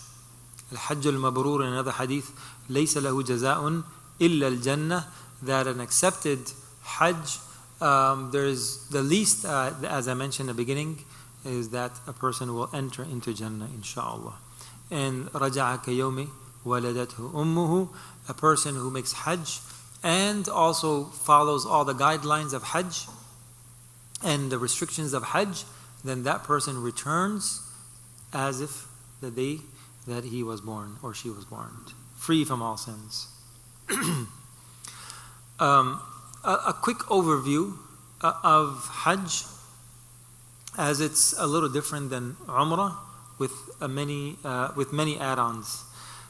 So I did the overview of Hajj and Umrah both, but here is the summary in one page, in one slide, all in one. Inshallah, we will look at some of the fara'id, the wajibat that I mentioned, and then the sunan, the most necessary, compulsory fara'id of Hajj, and then wajibat, meaning necessary but a little lesser, and then the sunan, the highly recommended, and the just recommended items. So inshallah, let's look at the fara'id. So you will look at, if you look at the chart on the right, on your right, yes, you will find fard, ihram. We talked about that. So it's 3, right? Where's the second one? Wuquf Arafah, meaning staying in Arafah. Second. And where's the third one? Tawaf az-ziyarah. It's also called Tawaful Ifada, and is also called Tawaful Hajj. Tawaful Hajj. So Tawaful Hajj, Tawaful Ziyarah, or Tawaful Ifada. فَإِذَا أَفَضْتُم مِّنْ عَرَفَاتٍ فَاذْكُرُوا اللَّهَ عِنْدَ الْمَشْعَرِ الْحَرَامِ. That's taken from that Quranic verse. Tawaful Ifada. That when you come back from Mina and Arafat and Muzdalifah and all the rituals, then you come and you do tawaf. It's called Tawaf al-Ifada. So a lot of times people hear the different names and get confused. Which one is that? Which one is that? So the Hajj tawaf has these different names. There's a one tawaf that is done in the end, is called Tawaful Wada'. Wada', right? Wada', it means farewell. Like the Hajjatul Wada'. The Wada' sermon that the Prophet ﷺ gave, and so on and so forth. So that's why it's called Tawaf al-Wada', because you are bidding farewell to the Kaaba, the house of Allah subhanahu wa ta'ala. So that's wajib. So that will come all the way till the towards the end, right? Where it says wajib. So wajib is what? Wuquf and Muzdalifah, staying in Muzdalifah, wajib. Rami of big pillar, meaning the Rami on the 10th of the Hijjah of the Jamratul Aqabah or Jamratul Kubra, or they sometimes in lay terms they call it the Big Shaitan. Big Shaitan, Bada Shaitan. So that's wajib. And then you would see on the 11th and on the 12th, there's the same one, but you're going to do all 3 pillars, meaning there are 3 stations that where you will stone at. So those are also wajib. So you can either consider all this one wajib or all 3 different wajibs. So the first 10th, 11th, and the 12th. And then what else you have? The halq or qasr, meaning trimming the hair or shaving the hair, wajib. That's your exit from your Hajj, ihram. Just like your trimming or shaving the hair is your exit from Umrah. And then you have Nahr. Nahr, it means qurbani, it means dhabh, it means sacrificing an animal for your Hajj, And there are variations of that. Sometimes it doesn't apply. If a person is only doing Hajj, then you don't have to. But in 99% of the cases, you will have to do a qurbani. Sometimes it's included in your package, sometimes it's not. Just make sure that that one is covered either by yourself or by your provider. And then you have the halaq and qasr, we already talked about that. Sa'i for Hajj. Sa'i, meaning that going between Safa and Marwa for Hajj. You already did the one for your Umrah. And also again, there's a variation. If someone is only doing Hajj and did the tawaf of Qudum, the entering into Mecca, that person can do the sa'i at that time. But it's a very rare case, and that's why normally you won't hear that. But normally you would do this sa'i after tawaf al-ziyarah. So it's they have put it in order, the way how you would do your the Hajj. So this tawaf of ziyarah is fard, and sa'i is wajib. Meaning that if you miss out on your tawaf al-ziyarah, Hajj is incomplete. You have to do your Hajj again. Or come back and do the tawaf al-ziyarah. And we'll get into the timing for that. But sa'i, for some reason, if someone couldn't do it, the most that you will pay penalty and your Hajj will be complete. Your fard will be complete. Now you have wuquf in Mina. Wuquf in Mina, here it says sunnah. And then on the 12, it says sunnah. Right? I'm sorry? On the 13th is what? Wuquf Mina, sunnah. The only difference would be that to stay in the night in Mina is wajib. To stay in Mina on the 10th of the Hijjah, meaning the night that follows your 10th of the Hijjah, which is actually the 11th, because it's the 11th night that comes before the 11th.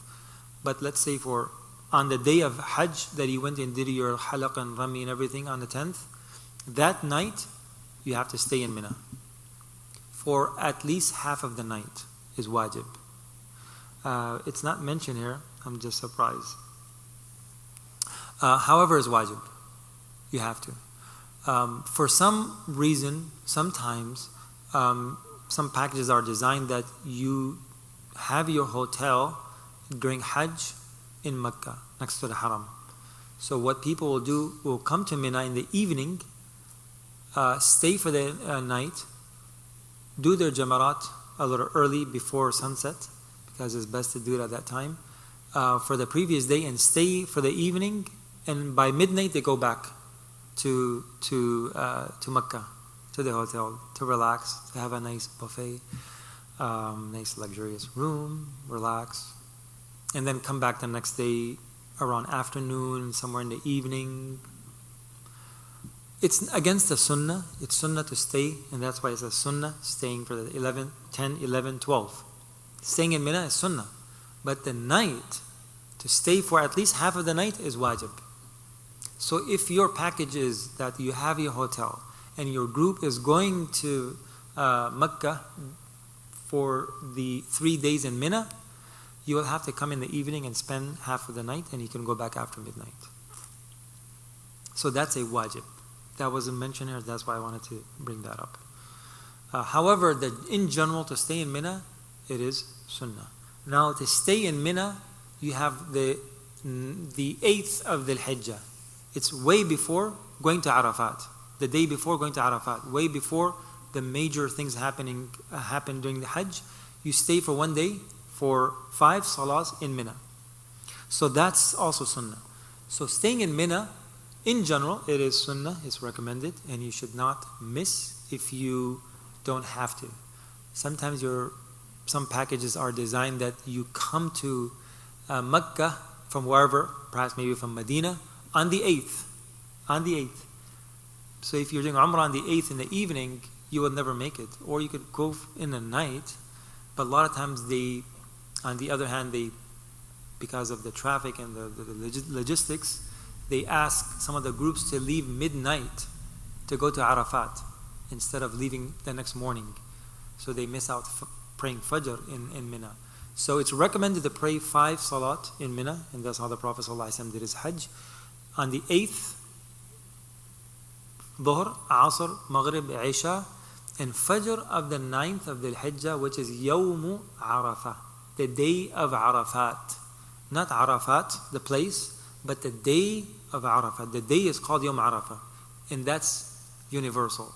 Everyone gets Yawm Arafah anywhere in the world. Arafat is the place. So the 9th, a lot of times they will say Yawm Arafah, on the day of Arafah, which is the 9th. So the 9th of Fajr, you pray Fajr, and then you go to Arafat. From Fajr until Dhuhr, you can, because it's a long distance. But sometimes they make you leave midnight. It happened to me more than once. That's how you have to go. You pray your Fajr in Arafat, fine. But it's sunnah, if you're able to and you can and you have the ability and everything works out, 5 salat in Mina, it's sunnah. So that's your first step that you will do for your Hajj. Now, there are 3 types of Hajj. One is Hajj Ifrad, meaning that you only make the intention to go for Hajj and not perform Umrah. And the second is that you perform Umrah and Hajj, but you separate both. And the third would be that you intend to do both with one ihram. So how does that practically work out? Ifrad is something that, Ifrad, the first and the third, are those types that normally people do not do. Most of 99% of the Hujjaj who come from abroad, they do Hajj Tamattu', meaning that they enter into Ihram, they do everything what we mentioned in the first half, all the Umrah, trim their hair, come out of the Ihram, now they're in regular clothes, they're in no prohibition, they are just like a normal situation. And now on the 8th of Dhul Hijjah, they are going to enter in the state of Ihram, doing the first fard, just like you entered for the Ihram of Umrah. Okay? Now, sometimes you could, and some people, there's a stronger chance to do the third than the first one, because the first one is only Ifrad. And that's particular for the people of Mecca. Because there's no Umrah there's no Tawaf Qudum, there's no Umrah for the people in Mecca, unless if they go outside and they come back in Ihram. Now they're already in Mecca, they're living there, they do Ifrad. They just go, put Ihram on, go to Mina and start the Hajj right away. So that's called Ifrad. Very rare case in general for the people who come from abroad. Qiran is one of the options that could possibly, because some of the packages are designed that they go from Medina on the 8th of the morning or on the 7th in the evening. They come to Mecca, do their Umrah. And then from there they go straight to Aziziyah, which is adjacent to Mina. And they stay there for the night. And in the morning, next morning they go to, on the 8th of Dhul Hijjah, they go to Mina. So it's easy to combine because it's just a matter of a couple hours. You come out of Ihram and you go back in Ihram. So they just combine. I've done it once because that's how it worked out pretty good for me. I just had that one night to stay in Ihram and the next morning we went to Mina. The two are very similar in everything, except for 2 things. One is that in Qiran, where you're doing both Umrah and Hajj in one Ihram, is that you do not shave or trim or anything in between. You continue in that same restriction all the way until you enter into Mina and you start your Hajj, because you made the intention of both, right? And in Tamattu', it means that you do Umrah, come out of Ihram, and now you start again on the 8th. Okay? So that's one. The second, in the Hanafi school in particular, for the Qiran you will do 2 qurbanis instead of 1. We'll come to that inshallah. So that's the 2 differences. So instead of 1 qurbani, 1 dhabiha, 1 sacrifice for the Hajj that you will normally do, all the Hujjaj will do. For the Qarin, for the person who's doing Qiran, who's doing combining both, because it's the best. That's what the Prophet ﷺ did. He did Hajj Qiran. The only Hajj that he did in Islam was 1 Hajj, and that was he did Qiran. And he sacrificed 2 animals. Actually, 100 camels. But 2 is the recommended. That's what he would always do throughout his life in Medina. So that's the 2 difference. Come out of the state of Ihram in between, and 2 sacrifice for Qiran, for combining, and 1 for general, for the Tamattu', if you're doing Umrah and Hajj, 2 Ihrams. So how it would look like step by step. 8th of Dhul Hijjah you will go to Arafat, to Mina. You will spend 5 days there. From Masjid al-Haram it says recommended, maybe 1% chance that you will get to do that, and that's mainly for the brothers. But if you are in a hotel right in front of the Haram, right? You got ready, put your ihram clothing on, go to the Haram, pray 2 rakat, make your intention, and mashallah. But if you are not close to the Haram, then you don't go to the Haram. Don't go. Do your intention and ihram everything where you are, where you're staying, Azizia or anywhere where you're staying, inshallah. So we talked about all the steps of ihram, so we're not going to go into that. We're going to just continue, inshallah. So you will perform Dhuhr, as I mentioned, 5 salah. Dhuhr, Asr, Maghrib, Isha, and Fajr. Of the 8th and the 9th. 8th and the 9th. You're going to be there from the 8th of Dhuhr, sometimes maybe even early morning, but you will pray Dhuhr, Asr, Maghrib, Isha, and in most cases you pray Fajr, and then you will head out to Arafat on the 9th. In some cases, they may make you leave in the middle of the night. What do? I want to pray Fajr here. No. You follow them. It is sunnah. If you're not able to, you're fine. Inshallah, you got the ajr. You got the ajr of praying Fajr in Mina and following the sunnah of the Prophet sallallahu alaihi wasallam. Mina is the place that you will spend the most of your time during your Hajj days. Hajj days is 8, 9, 10, 11, 12, and sometimes 13. So that's why in the beginning, if you remember, I said 5 or 6 days. So 4 out of 5 or 5 out of 6 days you're going to be in this place. Mina. In Mina that's how it looks like. The camps, sites. This is also still a little old. Now, mashallah, they have nice air conditioners and beautiful. Much upgrade. This is how it looks like from a helicopter. This whole part is the pathway to walk from Mina to Arafat. These are all tents. Some of them are better, some are less, some are okay. So,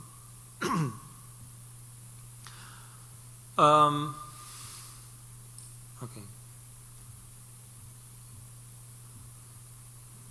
Inshallah. That's about that. A few things that you will consider in this journey that I should have mentioned maybe in the beginning. You are a traveler, right?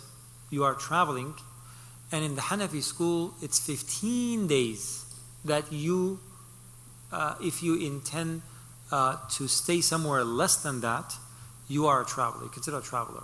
So you're going from here to Mecca, then to Medina, or Medina first, and then going to Mecca. In either case, you most probably, you will not be staying anywhere 15 days or more. Unless if you have a 40-day package. Then you might be in Mecca for 20 days.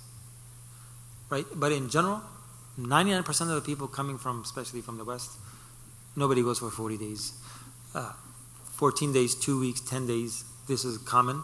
So you will always be a musafir from the day or from the time that you left your home until you come back home. You are a traveler throughout. So all the rulings of travel will apply. All the rulings of travel will apply.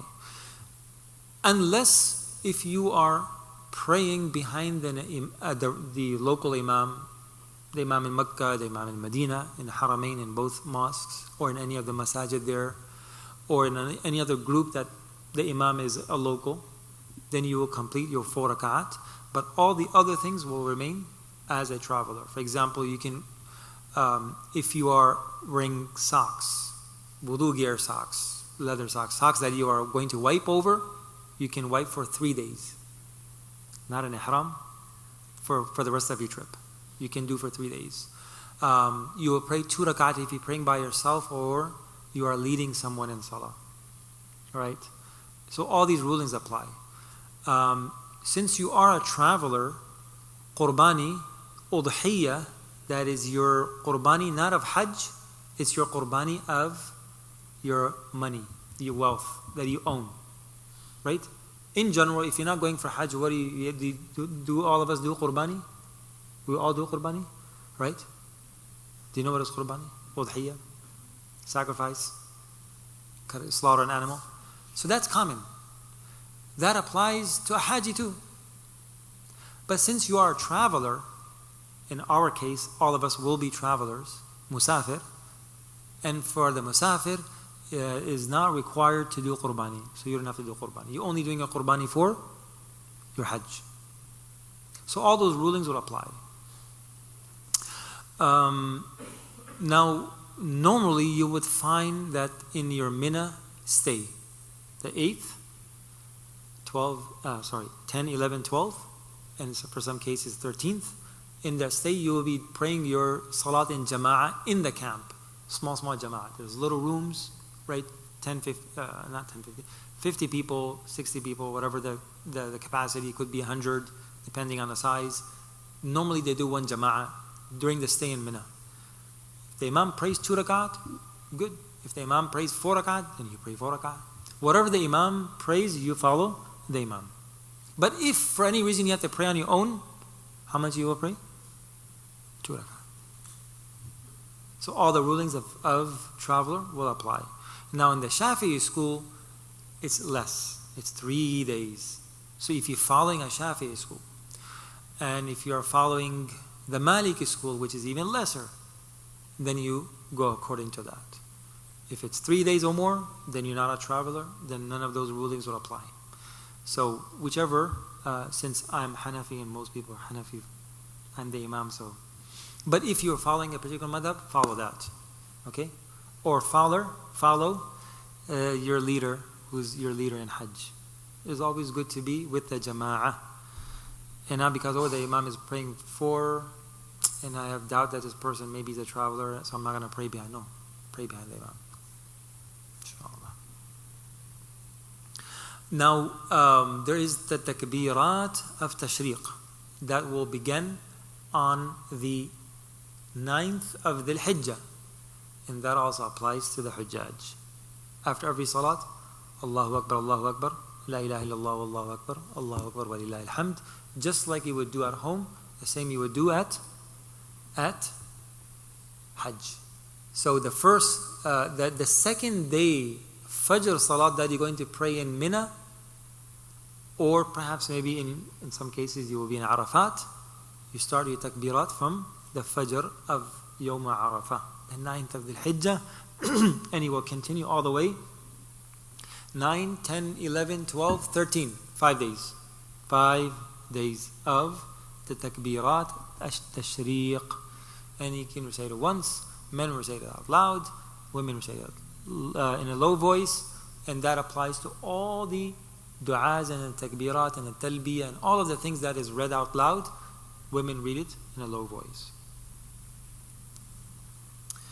Now, the most important day of Hajj is the 9th of the Hijjah, and that's where you go to Arafat. Now, Arafat is one of the pillars of the Hajj, but the most important one. The Prophet ﷺ said, Al-Hajju Arafah, that the Hajj is actually Arafat. And if we look at the way how the layout is in Arafat, is that you pray Dhuhr and Asr in the early time, and then you are free to make dua for the rest of the day. That even the salat is pushed early, so you can spend more time in dua and supplication. So the main thing to do in Arafat is making dua, calling out to Allah. That's the main purpose and the main thing that you'll be doing. Now, it doesn't mean that you're going to be standing from 12:15 where the time enters. You're going to be standing in dua until sunset, which is around 7 o'clock at that time perhaps. I think that's like roughly 7 hours. No. You can rest, you can lay down, you can do anything, you can eat if you need to. But just don't engage in talking about sports. Right? Talking about back home things, how things are. You have the rest of your days and the rest of your life to do that. That's a special day. Either you should be sleeping, eating and drinking to prepare yourself. Those two is to keep yourself hydrated, keep yourself healthy, keep yourself ready, and keep yourself strong, right? Or you are engaged in ibadah. There is no fourth thing to do on that day. Eat and drink.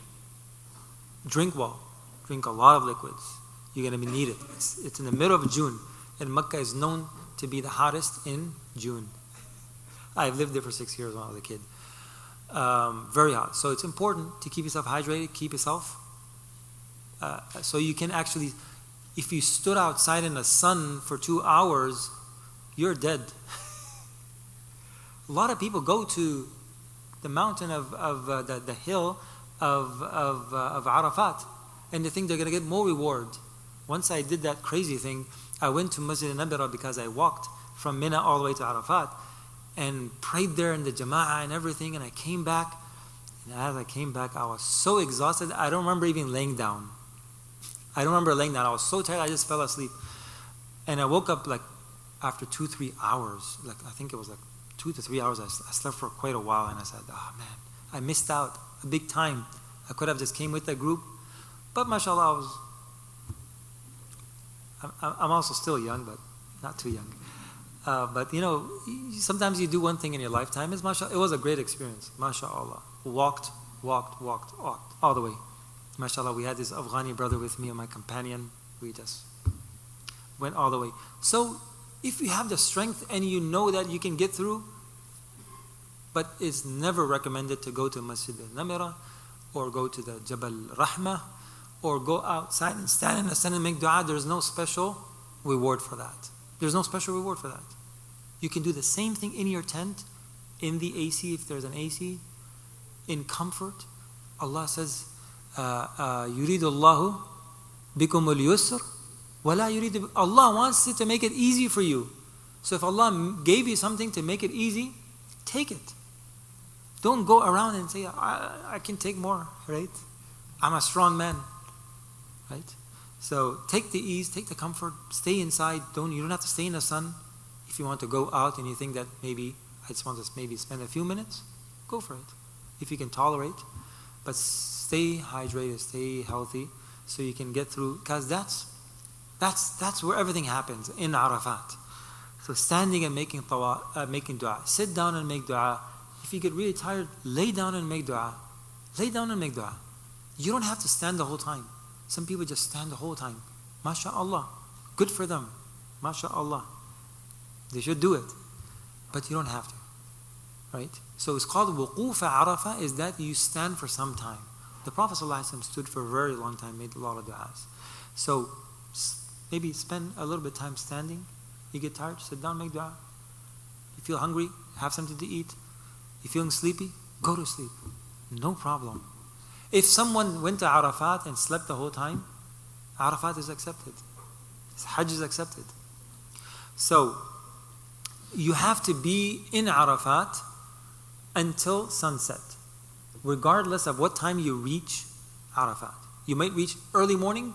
It doesn't mean I came early so I can leave early. No. You have to stay until sunset. Sometimes they will say before sunset, it happened. An hour before sunset, yalla, you have to go. The authorities says go. You have to go. But Arafat is quite big. You walk until you get to the train station. Even on the train station, we got there, we saw the sun setting on the train station, still in Arafat. Don't worry. As long as you're in Arafat until sunset, you're good. Even if they say you have to start going, let's move, it's time to go. They give you a time slot. Each group, each camp, each a zone. So they have a very organized way. So sometimes it's early, you have to leave early. But you're still in Arafat, so don't worry. You are still in Arafat. It is wajib to stay until sunset. Even if someone came an hour before sunset, couldn't make it to Arafat and got there just before sunset, that person will stay until sunset and leave after sunset. Fine. But the actual time that is valid and the Hajj will be valid is to get to Arafat any time from the Dhuhr time on the 9th of Dhul Hijjah all the way until the next morning sun Fajr, until the break of dawn of next day.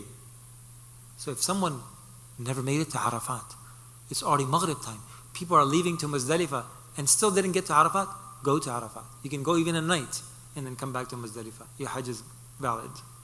For whatever reason, sometimes people get sick. They have to take them to the hospital. On Arafat day, on midday, where everybody's going to Arafat and they're going to the hospital. If that person felt better, and in the evening they're able to go to Arafat.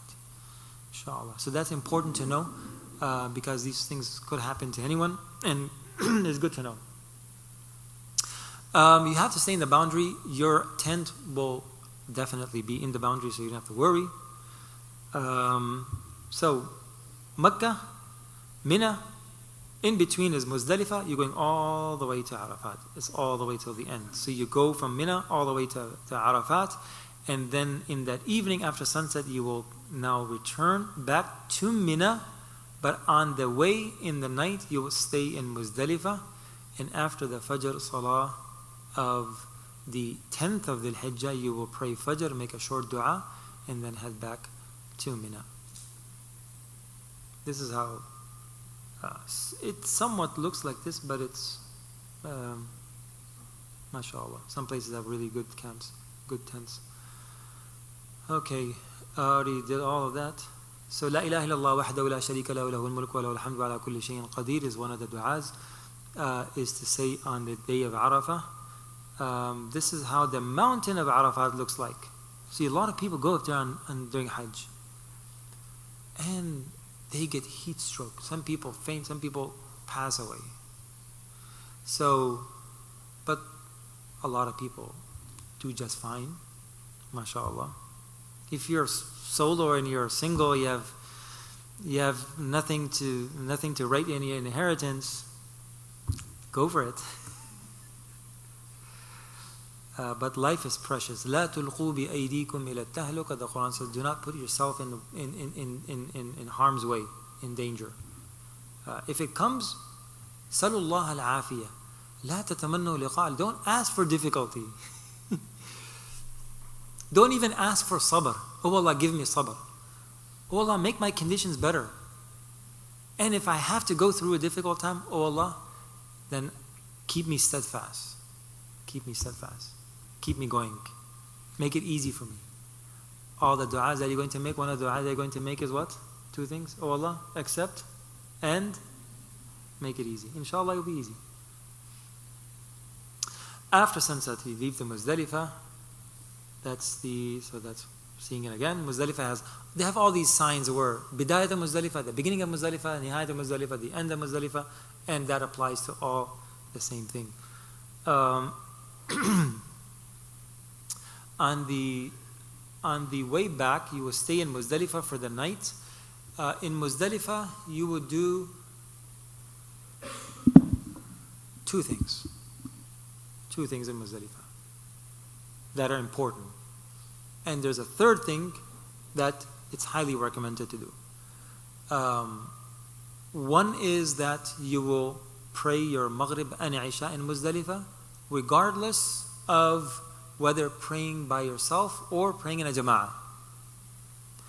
You would come to Muzdalifah if it's still Maghrib time, Isha time didn't enter, you will wait. Subhanallah, Hajj, it is something that amazing, that everything is against the way how we usually do things. Like when I said, when you get to the mataf, the first experience of your Hajj and Umrah, what are you going to see? What are you going to see? The tawaf. Everybody's jumping, pushing, everybody's trying to get the Hajj.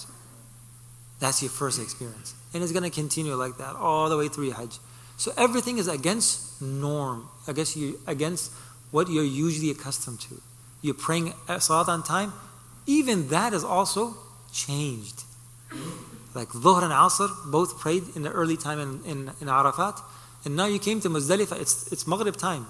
Isha time didn't enter. You were the lucky one that came. One time we came, it was still bright in Muzdalifah. Never saw something like that. Everything was empty. We were the only group in Muzdalifah. And nobody was there. We said, what are we going to do? We have to wait. You cannot pray Maghrib. It's Maghrib time. You do not pray Maghrib. You wait for Isha and you combine both. SubhanAllah. It's amazing. Hajj is amazing. It's a training that you will never find anywhere else. So you will pray Maghrib and Isha together in Isha time. And then the second thing that you would do in the night, you would collect pebbles, stones, to beat up that shaitan, that devil, right? To throw, to practice the sunnah of the Abrahamic family. That's how I usually word it. We're not beating the devil. We don't do anything to the devil.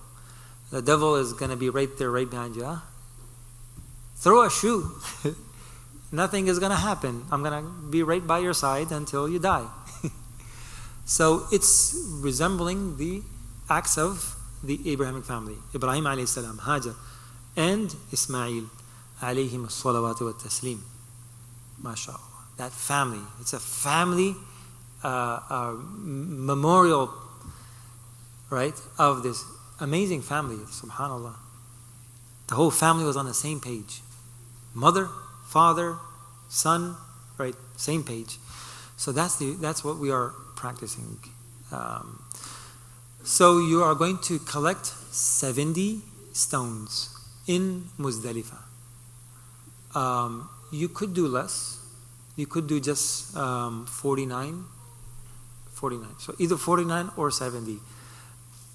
And there's a reason why you do 70, because you might stay for another day, the 13th, which is you can if you want to, but if you don't want to, you can leave after the 12. But if you're staying the 13th, that's another day. So each day you're going to be using 21, 7, 7, 7 at each. That's 21, 7, 7, 21. Who's good at math? 42. And the first day on the 10th, you're going to how many? Throw? Just 7, because you're doing only 1. So that's why you collect 49. But if you are doing the 13th, so you do 70. So 70 is best. Take a bottle, clean them. There's one thing I think there's tons of stuff that we can talk about, but I think this is very important. وَمَنْ يُعَظِّمْ شَعَائِرَ اللَّهِ. Those who magnify and dignify the sha'air of Allah. وَمَنْ يُعَظِّمْ شَعَائِرَ اللَّهِ. These are the sha'air. These are the symbolic rituals that we do that is specific to that time, specific to that place, in memory of very special people. So the ta'zeem is that you do it in the best way. Like when you bury someone, what do? Do we just throw the person in a grave and Allahu Akbar and then? No. We wash the body, we shroud the body. It's a It's an amana that we're putting it back with respect into the ground. So now you're collecting stones and you're going to throw it at the wall. But it's an act of worship. So it's best to find good stones, decent size, wash them, make it tahir. Right? Because it could be laying there and a dog maybe passed by and made it najis. And now you're carrying this najis stones for your ibadah. So these are just, small little subtle things that makes your ibadah more uplifted, more elevated. And you are putting more into it. One is to just pick up stones. You shouldn't pick up stones also from Mina. There's a lot of stones sometimes laying on the ground. You can just pick up a few and throw it right there. No. You pick it up from Muzdalifah. You clean them, wash them, put them in a bottle. I usually carry a bottle like this and put them in there, wash it in that bottle, and just carry that bottle around. Put it in my backpack and use it every day for the 3 days. Or you can use it in a pouch, whatever, but get it from Muzdalifah. If you cannot, you can get it from Mina, anywhere. The main thing is to throw 7 pebbles, stones, small stones, each day. On the first day of 10th of Dhul Hijjah, 1, and the other 2 days on the 3 places. Now, on the morning of the 10th of Dhul Hijjah, there's many things you're going to do. Many things you're going to do. It's the busiest day. The most important day was Arafat, the day before, but Yawmu al-Nahr, the day after Yawm Arafah, the 10th of Dhul Hijjah, is the busiest day. You're going to be doing a lot. Number 1, count with me, and tell me if I miss out something. Number 1, you're going to do Qiyam in Muzdalifah after Fajr Salah. Right after Fajr Salah, for a short while, it could be a minute, it could be 10 minutes, it could be 15 minutes. You're going to stand and make dua for a short while. That's wajib in Muzdalifah. Okay? That's the first thing you're going to do. Okay? The second thing you're going to do, you're going to go to Mina. You're going to start heading out. Sometimes they, just like you left early from Mina, they're going to make you leave early from Arafat, and then they're going to make, because they have everything in order, this group is going to go at this time, then the next hour, this many people. So if you are the first ones from Mina, you might be the first ones and all the way, because if you're taking a train, it has its own logistics. If you're taking a bus, own logistics. So if you are asked to leave before Fajr, it's fine, because that's what they have planned and there's no other option. You're leaving. Sometimes they give you an option. Some groups are leaving early, and that's okay. If they're leaving early in the Shafi'i school, you can leave midnight. After midnight, you can leave. And in the Hanbali school as well. You can leave after midnight and go to Jamarat, do your Jamarat, go to Haram, do your Tawaf al-Ziyarah, do your Halaq and everything. Be done by the Fajr of Dhul Hijjah. Pray your Fajr in the Haram, pray your Eid Salah in Haram, and then come back. Some people do that. While others are still in Muzdalifah waiting for Fajr. And then we have to do Qiyam. And then we're going to be sitting in traffic. We don't know when we're going to reach to Mina. And then do our Jamarat. And by the time we're done, most of the day is gone. It's fine. What else are you going to do in those 5 days? Do you have anything else to do? So if it's delayed a little bit, it's okay. It's okay. We're here to do Hajj. We're here to do these rituals. Whether you do, وَكَانَ الْإِنسَانُ عَجُولًا. This is the nature of a human being, that they always rush. Like we got there, let's just finish it. Let's quickly do it and be done. Take it easy. If you are spiritually prepared and that's what you really want to be there for, and you have prepared yourself, if it gets delayed, fine. I'm here for the 5 days. So if it's delayed or if it's early, it doesn't really matter. Alhamdulillah. We got a chance to do more ibadah in Muzdalifah. That was one of the things that I forgot to mention. The non-compulsory act that you do in Muzdalifah is to do some tahajjud if you get up in an early morning. It's best to go and get yourself done with bathroom and shower, if you need to take a shower, if you need to wash, you need to use the bathroom, it's always best to do it in the early morning, like 3 o'clock, 2 o'clock, 3 o'clock. After 4 o'clock, there's long lines. So in the middle of the night, if you want to go, if you have to go. So the earlier you go in Muzdalifah, because close to Fajr, there are very minimal bathrooms. And the standard is gradually getting you down to the most bare minimum and the most rigorous, right? In Mina, you have tents with AC and everything, and all food and good bathrooms also, compared to what are you gonna see next. Then you go to Arafat. It's not Mina. It's still have tents, and a lot of them have ACs now, or some kind of cooling system. Then you come to Muzdalifah. It's like the bare minimum. It's like the actual camping. There's no tents, there's nothing. There's only a bare ground. And now they give out mattresses and pillows and everything. Before it was, you just have a small little backpack. You carry a sheet, you put the sheet down wherever you find a space, and you lay down on the ground. So gradually it goes down. Muzdalifah is your last point where you get tested. So, Allahumma salli ala Sayyidina Muhammad. On the 10th we were talking about the 10th of Dhul Hijjah. So the 10th of Dhul Hijjah, you did your rami, you threw you did your qiyam, you came, you did your jamarat. That's the second. The third thing that you're going to do is your qurbani. The qurbani, or the sacrifice of Hajj. The fourth thing you're going to do is halq, shaving of the hair or trimming, just like you did for Umrah. The fifth thing you're going to do is tawaf al-ziyarah. Tawaf al-ziyarah. Now, there are 3 acts of worship that you normally do kind of together, close to one another. Number 1 is your throwing of stones. It's called the rami.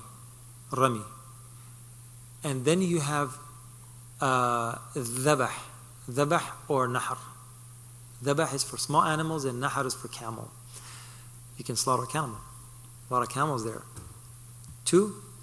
The third is halq and qasr, trimming of and shaving of the hair.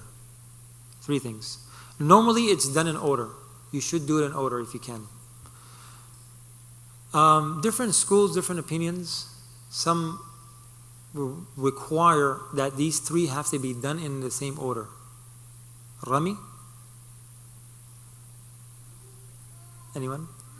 Nahar or dhabah, and then halq. It has to be in order. Some say that the first 2 should be in order. Rami first, then sacrifice. Right?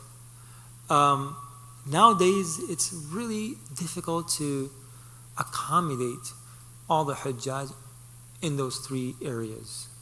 To make sure everybody did their Rami, and then everybody did their Qurbani, and now everybody can go and do their halaq or qasr. You know what I'm saying? So it's very hard. So I usually tell Hajjaj, my group, when I'm leading, that try to delay the shaving, so there's a strong chance that your Qurbani would have been done in the early morning, because they start right after Fajr. They start the Qurbani. Sometimes they start midnight, because in the Shafi'i school you can start from midnight. So they start early morning and they go really fast. So most probably by midday your Qurbani. And a lot of times they have representatives that they will actually let the Hujjaj know that whether their Qurbani was done or not. So whenever it's done, they will let them know your Qurbani was done. This group Qurbani is already done. The dhabiha, or the udhiyah, or the nahar or dhabah, it was done. If that's possible. If it's not, go ahead. You can do in any order. So those are the 3 things. Now, you have the last one, the tawaf al-ziyarah. Tawaf al-ziyarah, we already talked about the details of tawaf. It's going to be the same as your Umrah tawaf. The only difference is that you're going to be going in your clothing. Because after you have done your halq, shaved your head, Just like you came out of your ihram in your umrah, you come out of your ihram in Hajj. I know you're not going to remember all of the details we talked about today, but I'm trying to put out as much as I can. In your in your Hajj ihram, halq or qasr, the trimming of the hair, when you come out of your ihram, there's only one small little detail that is different than your umrah ihram. And that is, everything, it becomes okay and halal, and no restrictions remain except for one: relationship between wife and husband. That remains haram until after tawaf al-ziyarah. After tawaf what is the other name? Ifada. You're going to hear these two names mostly, so get used to them. Tawaf al-ifada, tawaf al-ziyarah, or tawaf al-hajj. Same thing, they're the same thing. So after that tawaf, then you are done with all the restrictions. Now there are no restrictions that apply to you, but all the restrictions are gone. No restrictions after you have done your halaq except for one. And once you have done tawaf al-ziyarah, then you are free from all restrictions.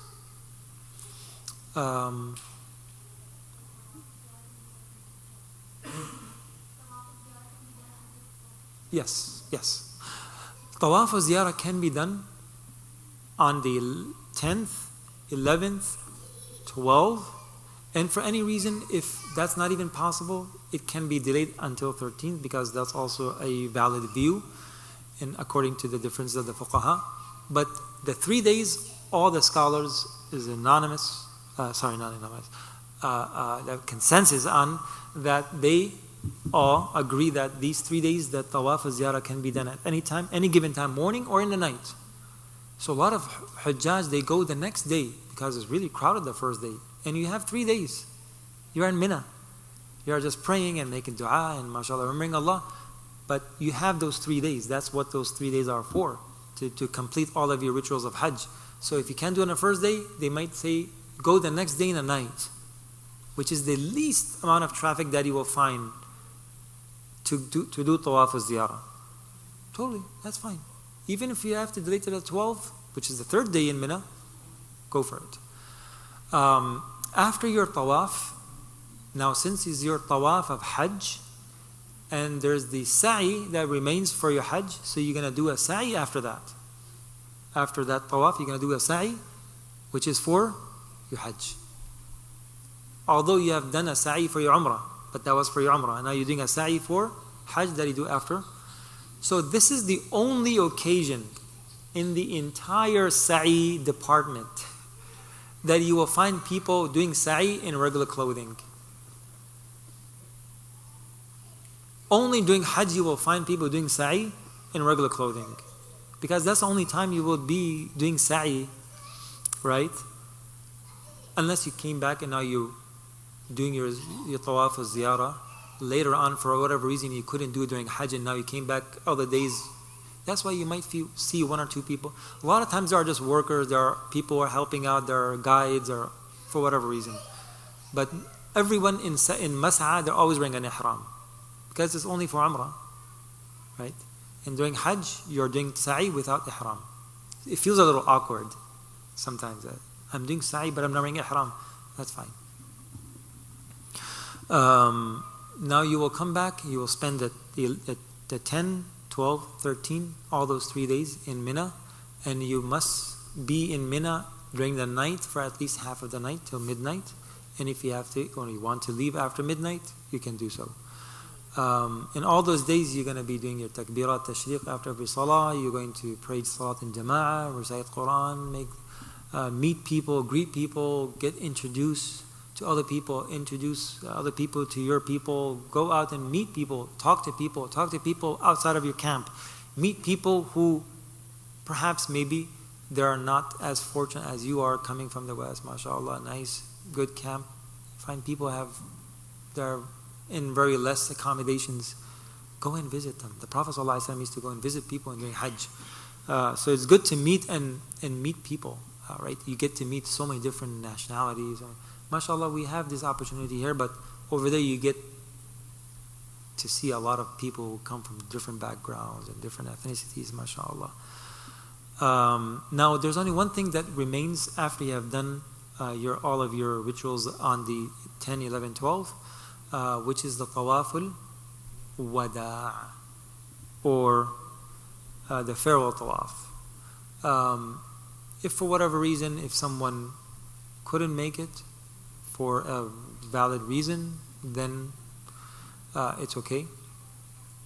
But if you have done any tawaf after tawaf al-ziyarah and you weren't able to do tawaf al-wada', that last tawaf that you did other than your tawaf al-ziyarah counts as your farewell tawaf. But it's always recommended to make your last act in the Holy Land tawaf. Tawaf, that special ibadah, to make it your last act of worship, that after that you just leave. Now, if someone did the tawaf al-wada' and on the way back wants to stop at the store, it's okay. It's permissible. It's not that it's haram. It's okay. But you want to make your tawaf al-wada' your last work, last act of worship before you head out from Mecca. And inshallah, may Allah subhanahu wa ta'ala accept all of your good deeds, accept your hajj, accept your umrah. Make sure you make dua for everyone. Make sure you make dua for the community, for the entire Muslim ummah, for the people in Gaza, the people in Palestine, the people in Sham, the people in Sudan, the people in Habasha, Ethiopia, and all the places around the world, the people, the Muslims in India and everywhere. Make a portion to make dua for everyone, for every need. Inshallah, throughout your trip, you'll get a lot of chance, you'll get a lot of time to do that. Continue making dua, inshallah. Some of the books that I recommend is Munajat al-Maqbool, the accepted whispers that I mentioned in the beginning. You have it's Arabi and Urdu in this particular form. It's all Quranic verses and du'as from the Prophet ﷺ, and also you have the English version. And also you have the Arabi and the English version. If you are English Arabi speaker, this would be a good, and if you are Urdu Arabi, you have the both. And then a good book for the virtues and just to spiritually uplift you and to learn a lot from stories, and it's a very good book. It's in Urdu also and in English. It's called Fadail al-Hajj by Shaykh al-Hadith Muhammad Zakaria rahmatullah alayh. Very good book. I highly recommend this book. A Hajj and Umrah, step by step, very brief, even more brief than what you will see in a lot of lectures and this one as well. A small little booklet like this would be good to have in your trip. And any other dua books that you have or you want, or you already have, or someone has given you, or your Hajj organization has given you, mashallah, use those and take them. Inshallah, we'll spend I'm so sorry that I didn't give enough time for Q&A. But yes, if women have questions specifically for female related questions, inshallah, my wife is here, Salma, you can ask her those questions, and any specific questions that you want to ask that is personal, you can ask me inshallah right after Dhuhr Salah, because we don't have enough time. And for any general questions, inshallah, we'll spend a few minutes inshallah on that. It's good to order wudu socks. It's called wudu gear, wudu socks, seal skins. There's just too many names out there. You can order those socks for your trip, inshallah, so you can make masah over them. Because there's variations of different opinions. There's the strict opinion that you can only wipe over leather socks, and then you have regular socks. So the middle path is use socks that are meant to use for wudu, to wipe over them. So you can find different brands. Now there's tons of brands out there that make wudu socks. That socks are, they comply with the mainstream regulations of wiping over socks. Inshallah, if you can get those. Called wudu gear. Any other name? Sealskin is the first oldest one. They don't make their stuff is not as great. Yeah, any water resistant. Assalamu alaikum. Huh? Yes. So in ihram you won't be wearing socks anyway. Yeah. Women can wear socks during ihram as well. No restriction. Only the face is the restriction. not to cover the face. Any else? Any questions? Yes. The question is about the Imam. You mentioned about casual dress. So socks. What about the on the way? Nothing should be on the Imam. Are you going to Mecca first or Medina? So you're going to wear and travel just like normally you would travel all the way to Medina, and you're staying during Medina. You would only get into ihram and wear your ihram garment when you are heading to Mecca from Medina, and you will get all the guidance, inshallah, there in Medina. My question is the restriction of Imam. So you mentioned about the shoes and the socks, nothing under the Imam. Yeah. No. No, nothing. Once the ihram restrictions start, none of those things you can wear. You can wear underwear, you can wear socks, you can wear a hat, you can wear gloves, you can wear clothing, shirt, t-shirt. All of those things will not be permissible. Yeah, not permissible. Kids, we're talking about Hajj, just to let you guys know. MashaAllah. You love Hajj? MashaAllah. May Allah take you all. Everybody say Ameen. Ameen. Ameen. Any other questions, inshallah?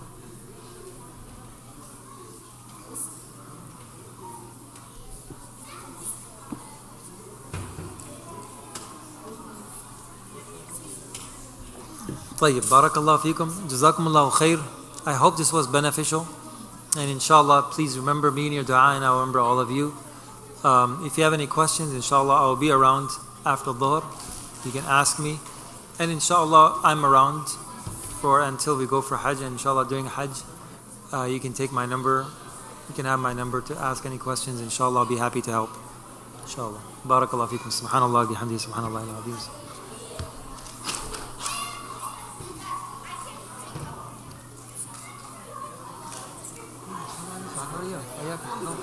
Everything good? Everything good?